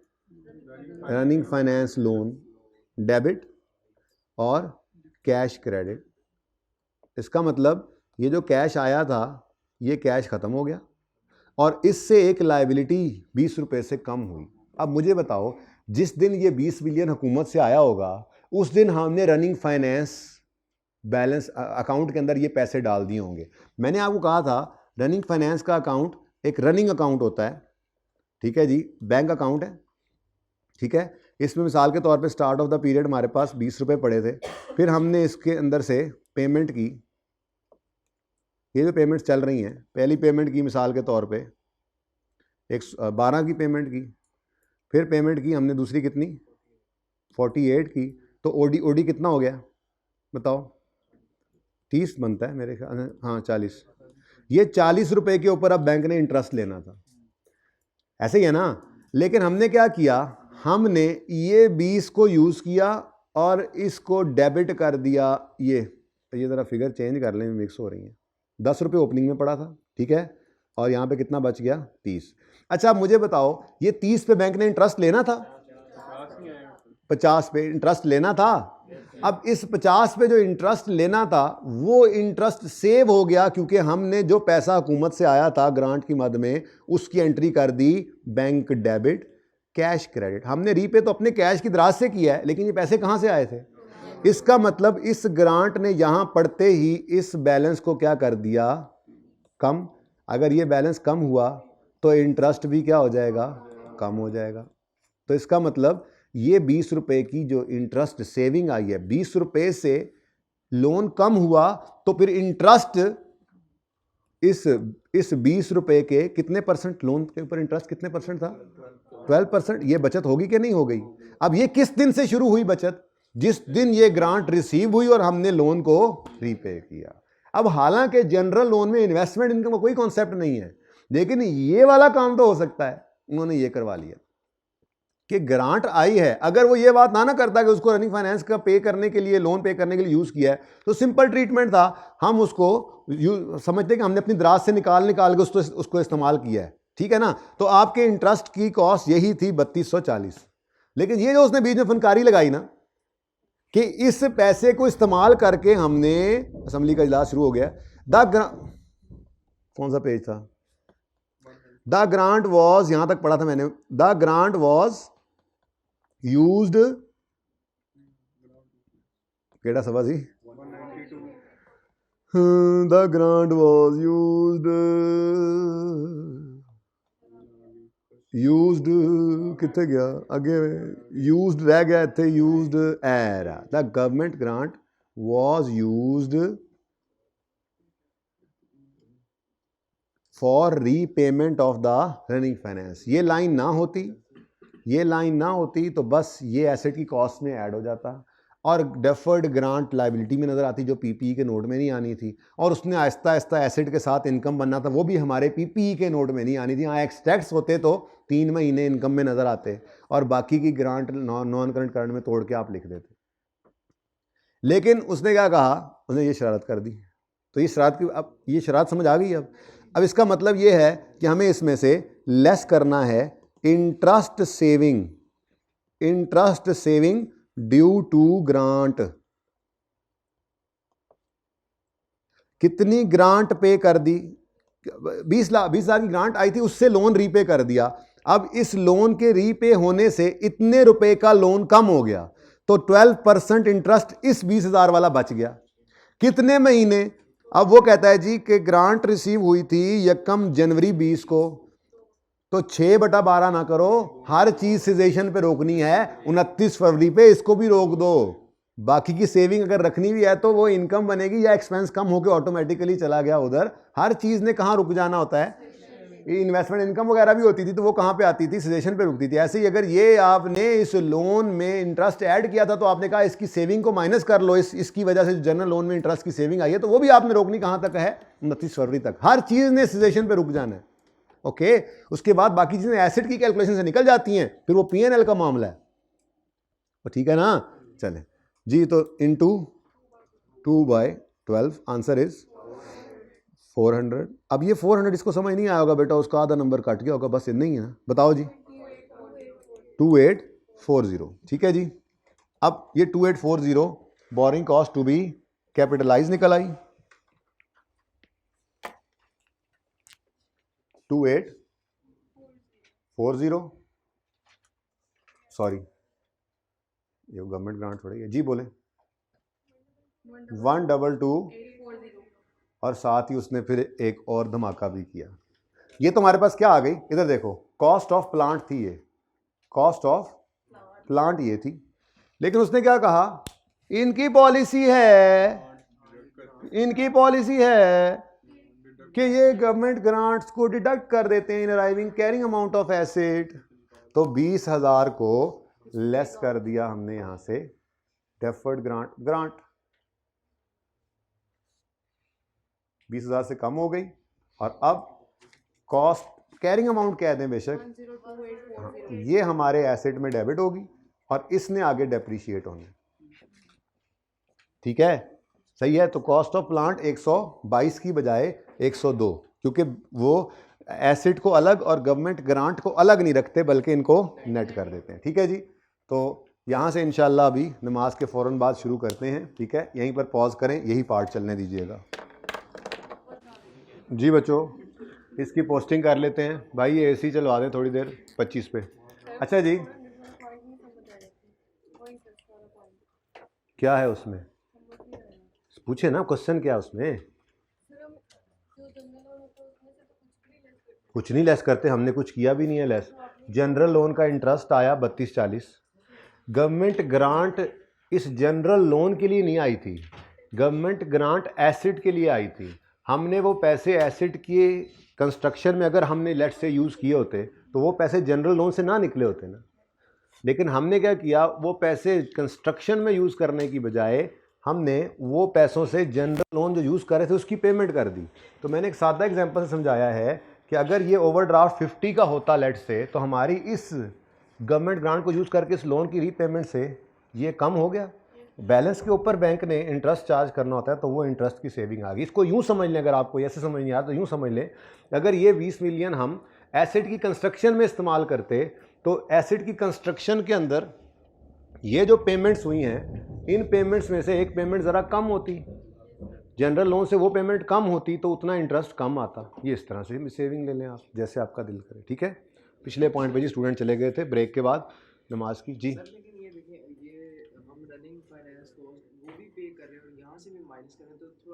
कहाँ से माइनस करें? वो क्रेडिट है जो डेफर्ड ग्रांट का क्रेडिट है, वो डेफर्ड ग्रांट में नहीं पड़ा रहना देना, उसको वहाँ से डेबिट करना है, डेफर्ड ग्रांट को डेबिट करके एसेट को क्रेडिट करना है। ये इस क्रेडिट की बात हो रही है। ये कैश इस्तेमाल किया कंस्ट्रक्शन में नहीं, बल्कि रनिंग फाइनेंस की पेमेंट में, जिस वजह से रनिंग फाइनेंस कम हो गया, यहाँ से इंटरेस्ट सेविंग मिल गई। अब ये क्रेडिट तो अपनी जगह पड़ा है ना। अगर इसकी दो पॉलिसीज़ हैं, इसको अलग रखो, एसेट को अलग रखो, विच ब्रेक आ गई नमाज, यही सोच दे रहे हो? अच्छा, ये अलग रहे, एसेट अलग रहे, ठीक है, या एसेट में से इसको माइनस कर दें। ठीक है, तो हमने इसको एसेट में से माइनस, तो ये वाला 20 जो है ये एसेट में से माइनस हुआ है सारी कैलकुलेशन होने के बाद। ये जो हम दो सिचुएशन होते हैं जिनमें से एक होता था कि डेफर्ड लायबिलिटी में, अब 20 लायबिलिटी में 20 नज़र नहीं आएगा, बल्कि उसने क्या किया है, एसेट को कम कर दिया है। अब एसेट को कम किया है तो इस एसेट की कमी का असर अब रिड्यूस डेप्रिसिएशन में आएगा, वो भी मैंने निकालनी है। ठीक है जी, बिल्डिंग तो हो गई थी ना। अच्छा, तो ये प्लांट है, इस प्लांट का ओपनिंग पड़ा हुआ था, एडिशन आया है 102,840। ठीक है जी, 102,840, ये जनाब वर्किंग नंबर 3 ना कह दूंगा, अब मैं 4 है। ठीक है, इसका रीवैल्यूएशन मॉडल नहीं है, तो कोई ट्रांसफ़र नहीं, कोई रीवैल्यूएशन नहीं, और कोई डिस्पोजल भी इसमें नहीं था। ठीक है, अब रह जाती है बारी इसकी डेप्रीसिएशन की। ठीक है जी, अब ये निकालने के लिए एक छोटी सी वर्किंग कर लेते हैं। 4.1 कर देता हूँ मैं,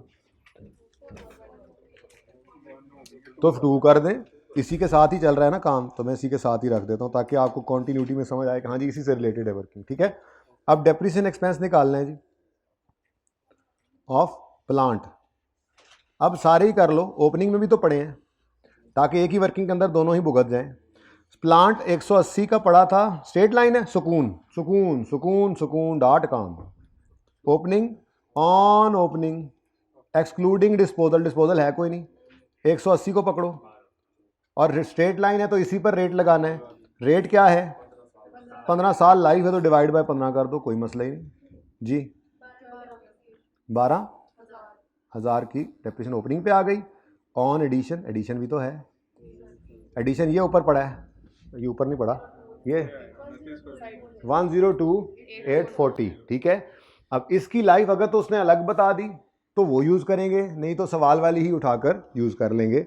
उसने क्या कहा, इस प्लांट की एस्टिमेटेड लाइफ है 10 साल और ये इमीडिएटली इस दिन रेडी टू यूज़ हुआ, अवेलेबल फॉर यूज़ हुआ और इसी दिन से यूज़ करना शुरू कर दिया। तो डिवाइड बाय 10 इंटू, तो 102,840 वर्किंग नंबर 4 से आया है। ठीक है जी, लिख ले भाई। और इसको डिवाइड करो 10 से, उसने कहा था इंटू 3/12 कर दो जी, 2571। अब ये डेप्रिसिएशन रिड्यूस हो गई ना, ये है उस एंड वाली लाइन का मकसद कि जिसमें हमने 20 को माइनस किया था। अगर ये ग्रांट अलग पड़ी होती तो फिर इसकी इनकम बन के पीएनएल में जाती और एसेट 122 पर डेप्रिशिएट होता तो डेप्रिसिएशन ज़्यादा आती। सही है, लेकिन पीएनएल तो बनाना नहीं हमने, इसलिए कोई मसला नहीं है जी। कोई मसला है जी? 4/12 कोई बोला है? 29 फरवरी को कंप्लीट हुआ है, लेकिन अवेलेबल फॉर यूज़ हुआ है, यानी कंस्ट्रक्शन हो गई है कंप्लीट। जो हमने एक पॉइंट पढ़ा था बोरिंग कॉस्ट के अंदर, जब सब्सटेंशियली पढ़ाऊं, जब सब्सटेंशियली काम पूरा हो जाए तो बोरिंग कॉस्ट को सीज कर दो। उसके बाद अगर कोई ऐसे सफाई सुथराई होती रही होगी, लेट से यही हो सकता है, क्योंकि कंस्ट्रक्शन तो उन्होंने क्या कहा है, सब्सटेंशियली कंप्लीट हो गई है 29। ये भी उसने कॉन्सेप्ट चेक किया था, यहाँ पे छोटा सा कॉन्सेप्ट था। मैंने असल में अपना आसपास और चीज़ें खोल ली हैं। इधर देखो ना, ये अगले पॉइंट की वो जो, चलो एक और ओपन करता हूँ, ये लाइन पढ़ा देता हूँ अगर आप कहते हो तो। याद आ गया? चलो अच्छी बात है, आना था याद जी। अच्छा जी, अब ये डेप्रिसिएशन टोटल आ गई 14,571। इसको ले आओ इधर, 14,571 वर्किंग नंबर 4.2 है गालिबन जी। क्लोजिंग 571, इसको माइनस करें, ऊपर वाला कितना है, 282,840। बुक वैल्यू 208,269, ये बुक वैल्यू निकल आई जी। ये कॉस्ट मॉडल पे है। ऐसे लिखें जी, एक लाइफ कौन सी आई है, एक 10 है, दूसरी तो यूं लिखें 10 to 15 ईयर्स। बताया हुआ ऐसे, 2 लाइफ यूज हो गई हैं, 2 लिख दो। 10 से 15 साल की लाइफ इस्तेमाल हुई है जी। जी मेथड कौन सा था, स्टेट। चलो जी, उन्हें एक रह गया, उन्हें भी पड़का ही दो। नेक्स्ट क्या है जी, नेक्स्ट है one of the vehicle had an engine failure on यकम जनवरी 22, हमारे साल के दरमियान में एंड दरमियान में, and its engine had to be sold as scrap for 1 million। The vehicle had been acquired on यकम जनवरी 18 at a cost of 2.5 million. 40% of the cost is attributable to its engine. Though the engine of similar capacity was available at a cost of 1.2, the old engine was replaced on Yakam January with a higher capacity engine. ये भाई दो अलग अलग entries हैं, disposal अलग है और नए का एडिशन अलग है। एक्सचेंज की ट्रांजेक्शन नहीं है। एक्सचेंज की ट्रांजेक्शन की निशानी होती है एक्सचेंज अलाउंस का आना। याद आ रही हैं बातें? अब आप एक्सचेंज के सवाल करने बैठ जाएं, वो जो हमने किए थे 2 दिन लगा के, नहीं करना। इसीलिए कह रहा हूँ रिवीजन प्लान वाले सवाल सिर्फ करने हैं, बुनियाद में ये सारी बातें आपके पड़ी हुई हैं। ओके, सही है। अच्छा, उसमें ना टाइम वेस्ट होगा खामखा। अच्छा जी, अब पहले डिस्पोजल की एंट्री करें तो अक्यूमुलेटेड डेप्रिसिएशन, ये वर्किंग नंबर बन जाएगी 5। अक्यूमुलेटेड डेप्रिसिएशन यहाँ पे निकालनी है जी हमने। 2.5 मिलियन की कॉस्ट थी व्हीकल की, जिसका 40% इंजन था। अभी ये सिर्फ इंजन बिक रहा है, रिप्लेसमेंट ऑफ पार्ट है पुराने का, याद है? सब्सिक्वेंट एक्सपेंस में रिप्लेसमेंट ऑफ मेजर पार्ट के बारे में हमने कहा था कि उसमें आप पुराने के डिस्पोजल को रिकॉर्ड करें तो नए का एडिशन रिकॉर्ड कर लें। तो पुराने का डिस्पोजल रिकॉर्ड कर रहे हैं हम। 2.5 मिलियन 2500 लिखूंगा मैं, और इंजन की लाइफ तो नहीं गिवन, 20% रिड्यूसिंग बैलेंस है। हाँ ठीक है, इसको 40% करें तो ये आ जाएगा, ये आ जाएगा इंजन की कॉस्ट सिर्फ। ठीक है, अच्छा चलो बता दो जी, ये भी बता दो, फिर आगे पता नहीं एंट्री द डेबिट कितने जाके पैना इनटू 20%। ये आ गई 1 साल की डेप्रिसिएशन। ओ माय गॉड, ये तो रिड्यूसिंग बैलेंस है। ओ माय गॉड, तो फिर ले आओ जी वर्किंग 5.1 में। इसको क्या कर सकते हैं आप? चलो अच्छा है, वर्किंग्स ही हो रही है ना, यहाँ से डेप्शन भी निकल आएगी। 5.1 जी। डेट कब ख़रीदा था? ख़रीदा था हमने इसको यकम जनवरी 18 पर। कॉस्ट थी इसकी 2500 का 40%, सिर्फ उसी को पकड़ो। 1000। फिर इसको 31 दिसंबर 18 तक हमने डेप्रीशिएट किया। बेटा हमारा साल तो आने दें। अच्छा हाँ हाँ हाँ सॉरी हमारा ईयर एंड 30 जून है। ओके ओके ओके 30 जून 2018। 1000 का 20% इंटू 6/12।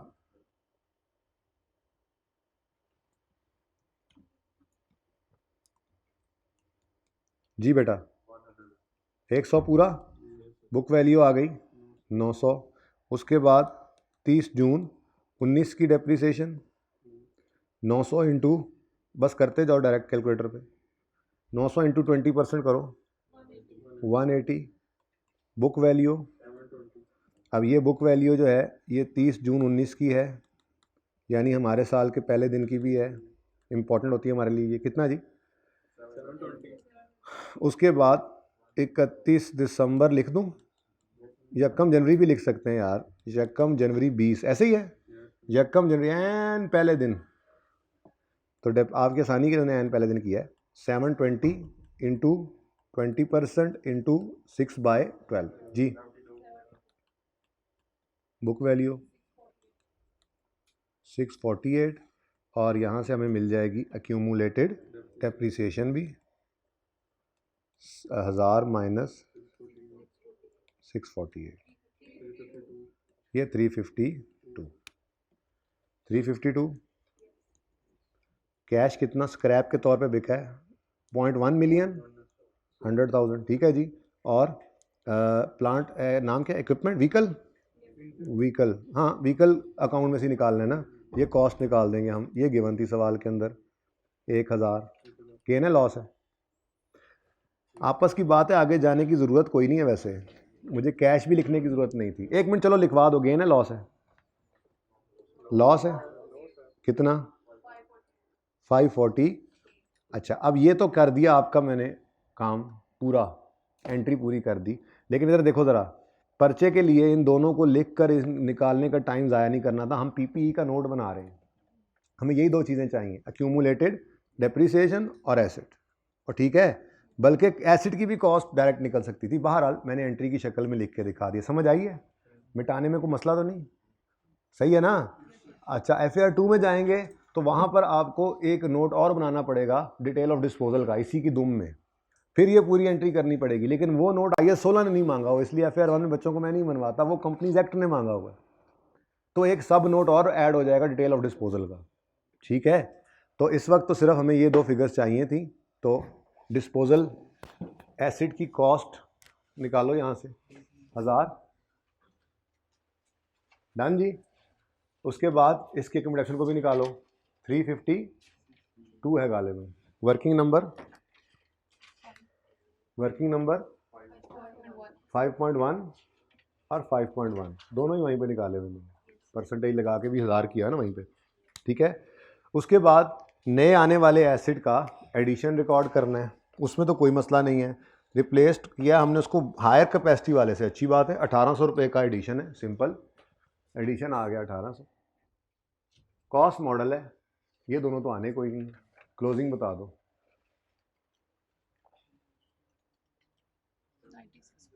9600। अब रह गया सिर्फ हमारे पास डेप्रीसिएशन, ठीक है जी।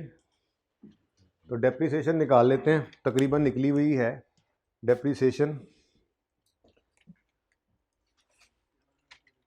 5.2 कर लेते हैं इसके लिए। Depreciation expense of vehicle on opening excluding disposal, अब आपको पता है, ठीक है? अब ओपनिंग बुक वैल्यू निकालनी है, डायरेक्ट ही निकालो।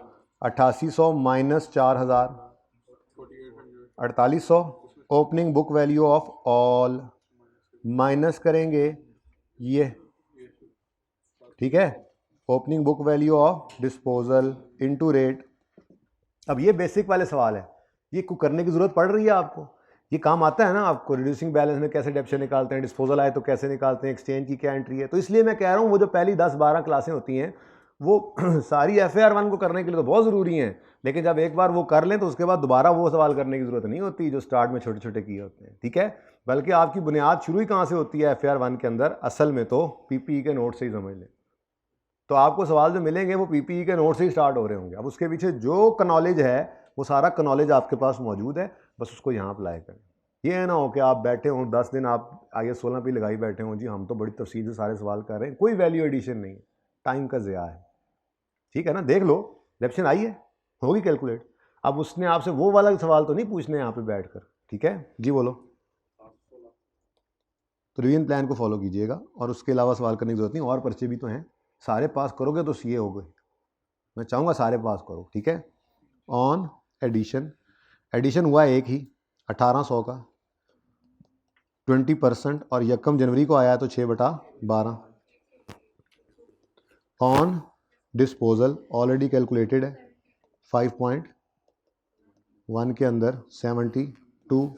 यही काम तो आपने किया था उन सवालों में, अब ये यहीं पर रिवाइज तो हो रहा है 1068 जी। तो 1068 ज़्यादा ही हो गई वर्किंग्स, चलो ये दोनों वर्किंग्स आ गई जी व्हीकल की 1068। ये आपने मुझसे वैसे ही करवाई है, ये आप कह सकते थे बस कर दो 1068 जी। वर्किंग 5.2 जी बताएं। 4716 4884 cost model 20% reducing balance method. 7.1 last revaluation was performed by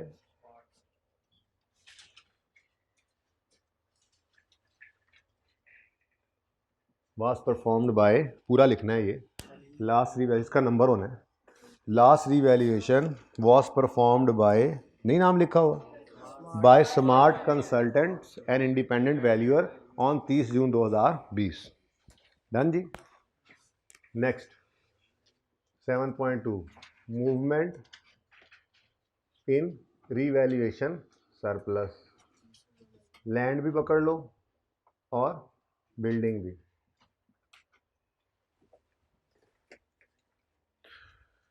क्या कुछ आया करता था जी इसमें, ओपनिंग बैलेंस, फिर अरोज ड्यूरिंग द ईयर,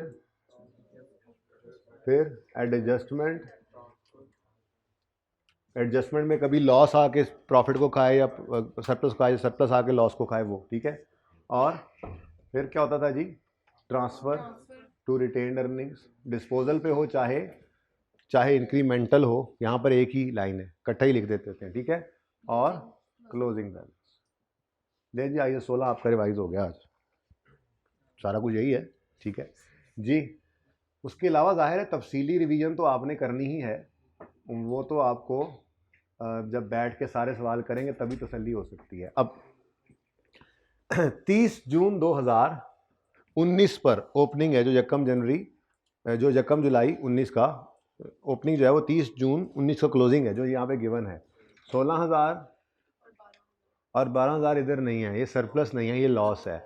यानी ये वाला बैलेंस यहाँ पे नहीं नज़र आ सकता, यहाँ पे सरप्लस कुछ भी नहीं पड़ा हुआ, यहाँ पे बिल्डिंग का सरप्लस कितना 16 है, 16,000 ये सरप्लस मौजूद है, ये समझें बात। अगेन ये वाला कॉलम आएगा इसमें, ना ये देखना है ना ये देखना है, ठीक है। आसान है ज़िंदगी, नोट ऐसे ही है, बस ऐसे ही नोट हुआ है, कुछ भी नहीं है इसके अंदर, ठीक है। हाँ मुश्किल एडजस्टमेंट्स आएंगे, जैसे मेसोपोटामिया में उसने बहुत ज़्यादती कर दी थी, लेकिन फिर उस अटैम्प्ट के अंदर बाकी सवालों में आसानी भी थी, और उस अटैम्प्ट में भी फिर वो काम करना है, फॉर्मेट बनाना है, और आसान एडजस्टमेंट भी होंगी, कोई एक आधी मुश्किल होगी, कोई एक आधी लाइन वो नहीं समझ आ रही होगी, तो जो समझ आएगा वो कर देंगे, पास हो जाएंगे इंशाल्लाह, ठीक है।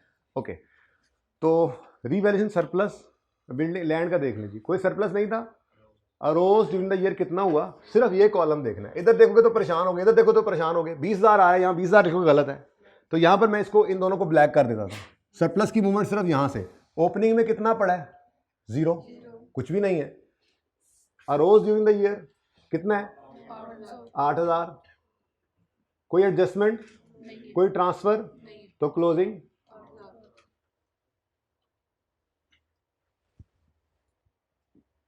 बिल्डिंग, ओपनिंग में सरप्लस पड़ा है, पहले डेप्रीशिएट हुआ 1000, इसकी एंट्री क्या होती है, ट्रांसफर एंट्री क्या होती है, सरप्लस डेबिट कम रिटेन्ड अर्निंग क्रेडिट, और फिर ये सरप्लस डेबिट ओसीआई वाला, और अब जो भी है ये सारा कुछ इसमें से तो निकल रहा है ना, तो 1000 भी निकला और 15 भी निकला, हमने टोटल इकट्ठा लिख देना यहाँ पर, या अगर अलग करना है तो कर लो, चलो दो अलग कॉलम है, फायदा ही है, चलो इससे अभी 1000 ट्रांसफर होकर निकला था और 15000 लॉस आकर खा गया उसको, और रोज कुछ भी नहीं हुआ, यहाँ पे क्या बच गया, 0।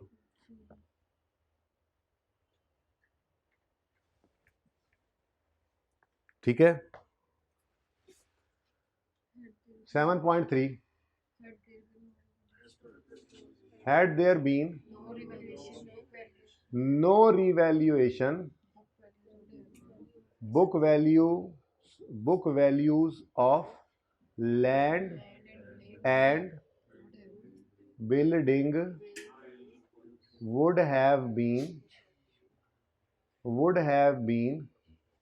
rupees dash and rupees, ये ज़्यादा हो गया है, करीब लाओ इसको, rupees dash and rupees dash respectively. ये शॉर्टकट भी तो आज सिखाना था, अरे ये भी तो था रहता, अप्लाई करते, मैंने किसी पे अप्लाई कर लेते हैं, फिर मंडे वाले पे भी कर लेंगे, तो 2 सवाल हो जाएंगे और ये काम भी हो जाएगा। शॉर्टकट वो तो सिखाने के ज़माने में था, एसिड को पकड़ो उसको माइनस करो, अकोमोडेशन को पकड़ो उसको माइनस करो, आज एक शॉर्टकट है। आपको अगर had there been no revaluation वाला सब, अब देखो जो चले गए हैं घरों को, क्यों ये शॉर्टकट तो नहीं देख पाएंगे ना, अच्छा किया उन्होंने, नुकसान कर दिया उन्होंने अपना। जी हाँ, अगर आपको रिवैल्यूएशन लॉस आया है, उसूल पहले लिख रहा हूं, जो रट्टा लगाना है, जो यहाँ अप्लाई भी कर लेते हैं, ठीक है ना, उसके बाद फिर अल्लाह करे लग जाए सवाल पे, उसके बाद फिर इसको प्रूव करने के लिए कुछ और सवालों की तरफ जाऊंगा, ठीक है, प्रूव करूंगा जिसमें सवाल के अंदर पूरी वर्किंग होगी। ओके, मुझे नहीं पता इसकी ओरिजिनल कॉस्ट कितनी थी, क्या ख्याल है, पता है मुझे नहीं पता, असल में तो पिछली रीवैल्यूड अमाउंट पड़ी है, ठीक है, सोल्यूशन किताब में आगे पीछे हो, मुझे उसका नहीं पता, फिलहाल मैंने नहीं देखा, अभी देखूंगा लिखने के बाद, लेकिन मैं कह रहा हूं अगर आपको रीवैल्यूएशन लॉस आता है इस साल में, तो आपने क्या करना है, had there been no revaluation वाला जब काम करना है तो आपने क्या करना है, आपने रीवैल्यूड अमाउंट में लॉस को ऐड कर देना है। क्या करना है जी, इसको प्रूव करते हैं, फिलहाल तो शॉर्टकट है, रीवैल्यूड अमाउंट में रीवैल्यूड अमाउंट पकड़ोगे और उसमें ऐड कर दोगे रीवैल्यूएशन लॉस, बल्कि मैं यूं कहूंगा पीएनएल वाली फिगर, पीएनएल कॉलम वाली फिगर, पीएनएल कॉलम वाली फिगर,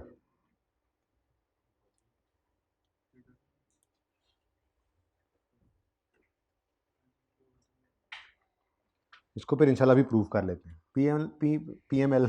पीएनएल कॉलम वाली फिगर मुफ्ते हैं सच यार, ये क्या हो गया इसको,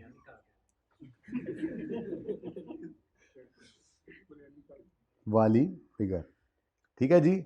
और अगर आपको रीवैल्यूएशन, ये अच्छा सवाल है, इसमें दोनों आ रहे हैं, और अगर आपको रीवैल्यूएशन सरप्लस आया है तो आपने क्या करना है जी, रीवैल्यूड अमाउंट में से माइनस कर देना है रीवैल्यूएशन सरप्लस को, लेकिन कौन सी, रीवैल्यूएशन सरप्लस कॉलम वाली फिगर।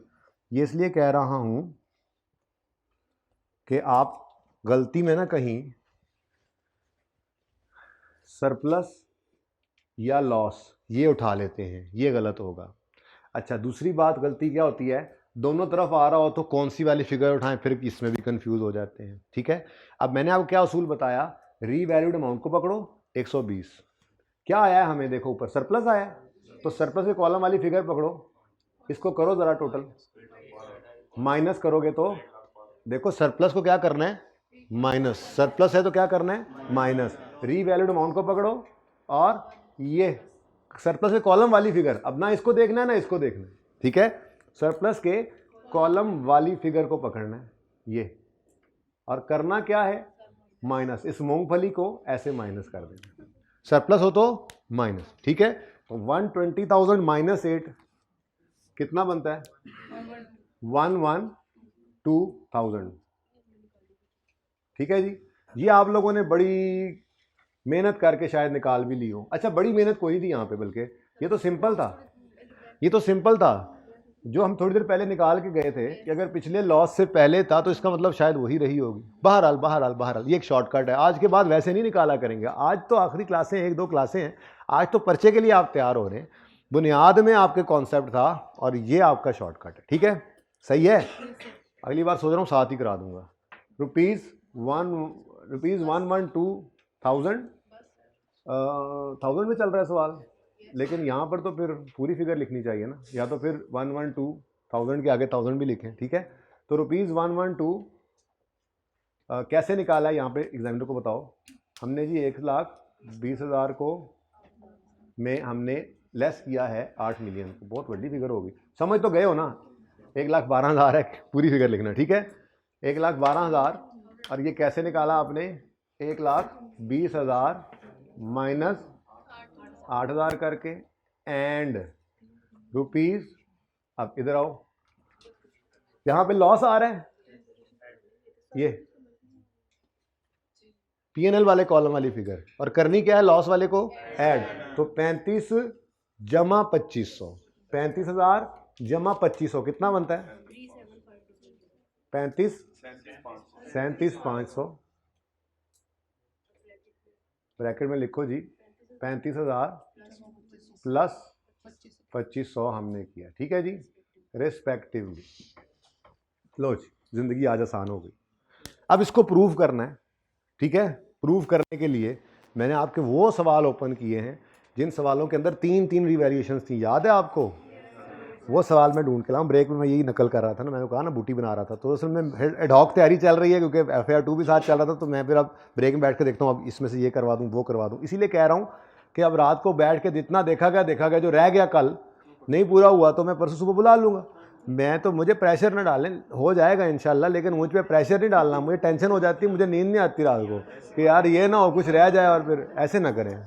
इंशाल्लाह कल हो जाएगा, ये उम्मीद है।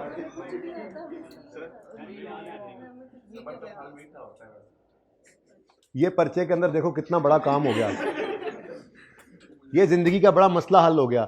ये सब नोट सबसे ज्यादा तंग करता था आपको, ये सब नोट इधर सिमट गया, ये सब नोट इधर सिमट गया। अब ऐसी बातें तो आखिरी क्लासों में ही होती हैं, आना पड़ता है, ठीक है। अच्छा, अब इसको प्रूव कर लें जी स्टूडेंट। बेटा नहीं, जरूरी है प्रूव करना जी। बेटा बोलें, वो कह लेगी। हाँ जी बोलो बेटा, खुद बोलो।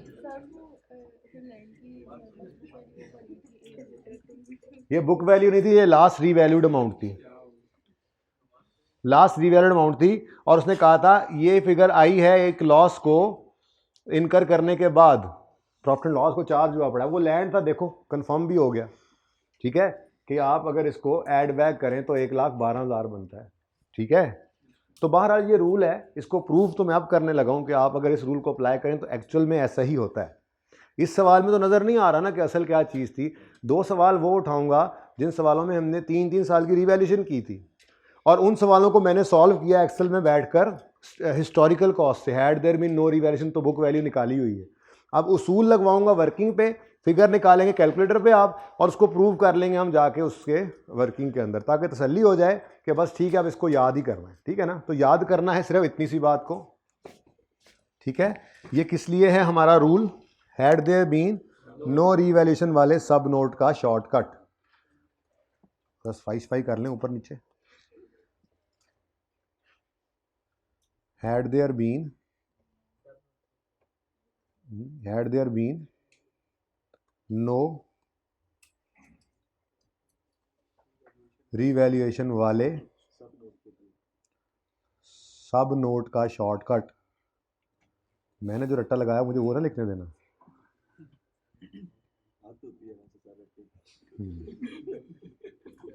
जी बेटा इसको लिख लें। जी बेटा, जी बेटा फिलहाल ये पूरा तो कर लें, अभी सब नोट खत्म तो नहीं हो गए, ठीक है। अच्छा जी, अब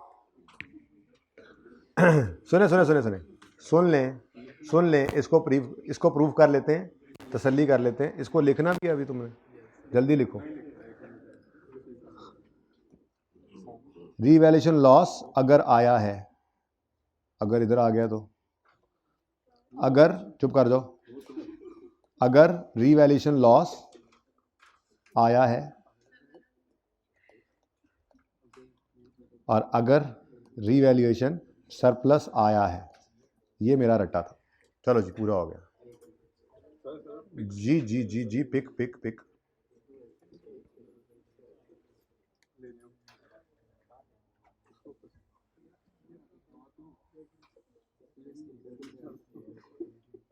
जी बेटा, फिर समझाया मैंने, है ही नहीं, मैंने तो रट्टा लगवाया।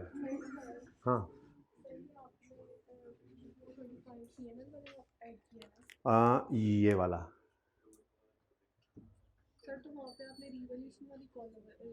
सरप्लस हो तो सरप्लस वाले कॉलम वाली फिगर को लेस कर दो, लॉस आया है तो लॉस वाले कॉलम वाली फिगर को ऐड कर दो, यही बोला है और यही किया है। इसीलिए तो कहा है इधर नहीं देखना, इधर नहीं देखना, जो बोला है यही लिखा हुआ है बेटा। रीवैल्यूएशन लॉस अगर आया तो रीवैल्यूएशन अमाउंट में प्लस करना है रीवैल्यूएशन लॉस का के पीएनएल वाले कॉलम वाली फिगर, यही मैंने ऐड की है।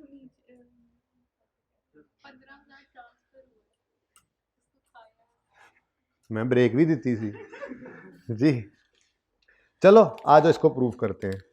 आपको सवाल याद होंगे ये दोनों मशहूर ज़माना सवाल, पेज 50 क्वेश्चन 59 पेज 283 वाला, 3 रीवैल्यूएशंस थी स्टार्ट ऑफ द ईयर वाली, इन्हों की जान नहीं असी छड़ी, स्टेटमेंट ऑफ चेंज ने इक्विटी शुरू किया था, फिर भी इधर आए थे, याद है। और ये क्वेश्चन 64 है पेज 284 वाला, यही है ना, ठीक है। अब पहले ये ज़रा आसान है, ये वाला करते हैं। आपको मैंने रूल बताया है, रूल बताया आपको मैंने, अगर जो लॉस आए तो आपने ऐड करना है लेकिन पीएनएल वाले कॉलम वाली फिगर को, और अगर सरप्लस आए तो लेस करना है लेकिन सरप्लस वाले कॉलम वाली फिगर को।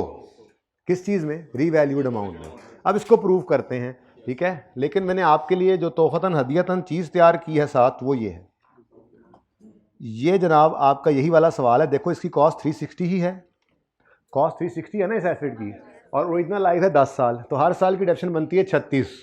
तो ये अगर स्ट्रेट लाइन से ही चलता आए तो ये 36 36 36 36 36 36 ये डेप्रिसिएशन आनी है, ठीक है ना। ये मैंने आपके लिए निकाल के रख लिया है, वहाँ पे हम रूल अप्लाई करेंगे और यहाँ से प्रूव होता चला जाएगा, ठीक है। 1.5 घंटा हो गया है, तो आप पार्ट 2 शुरू करें ताकि हम ये वहाँ पे बताएं।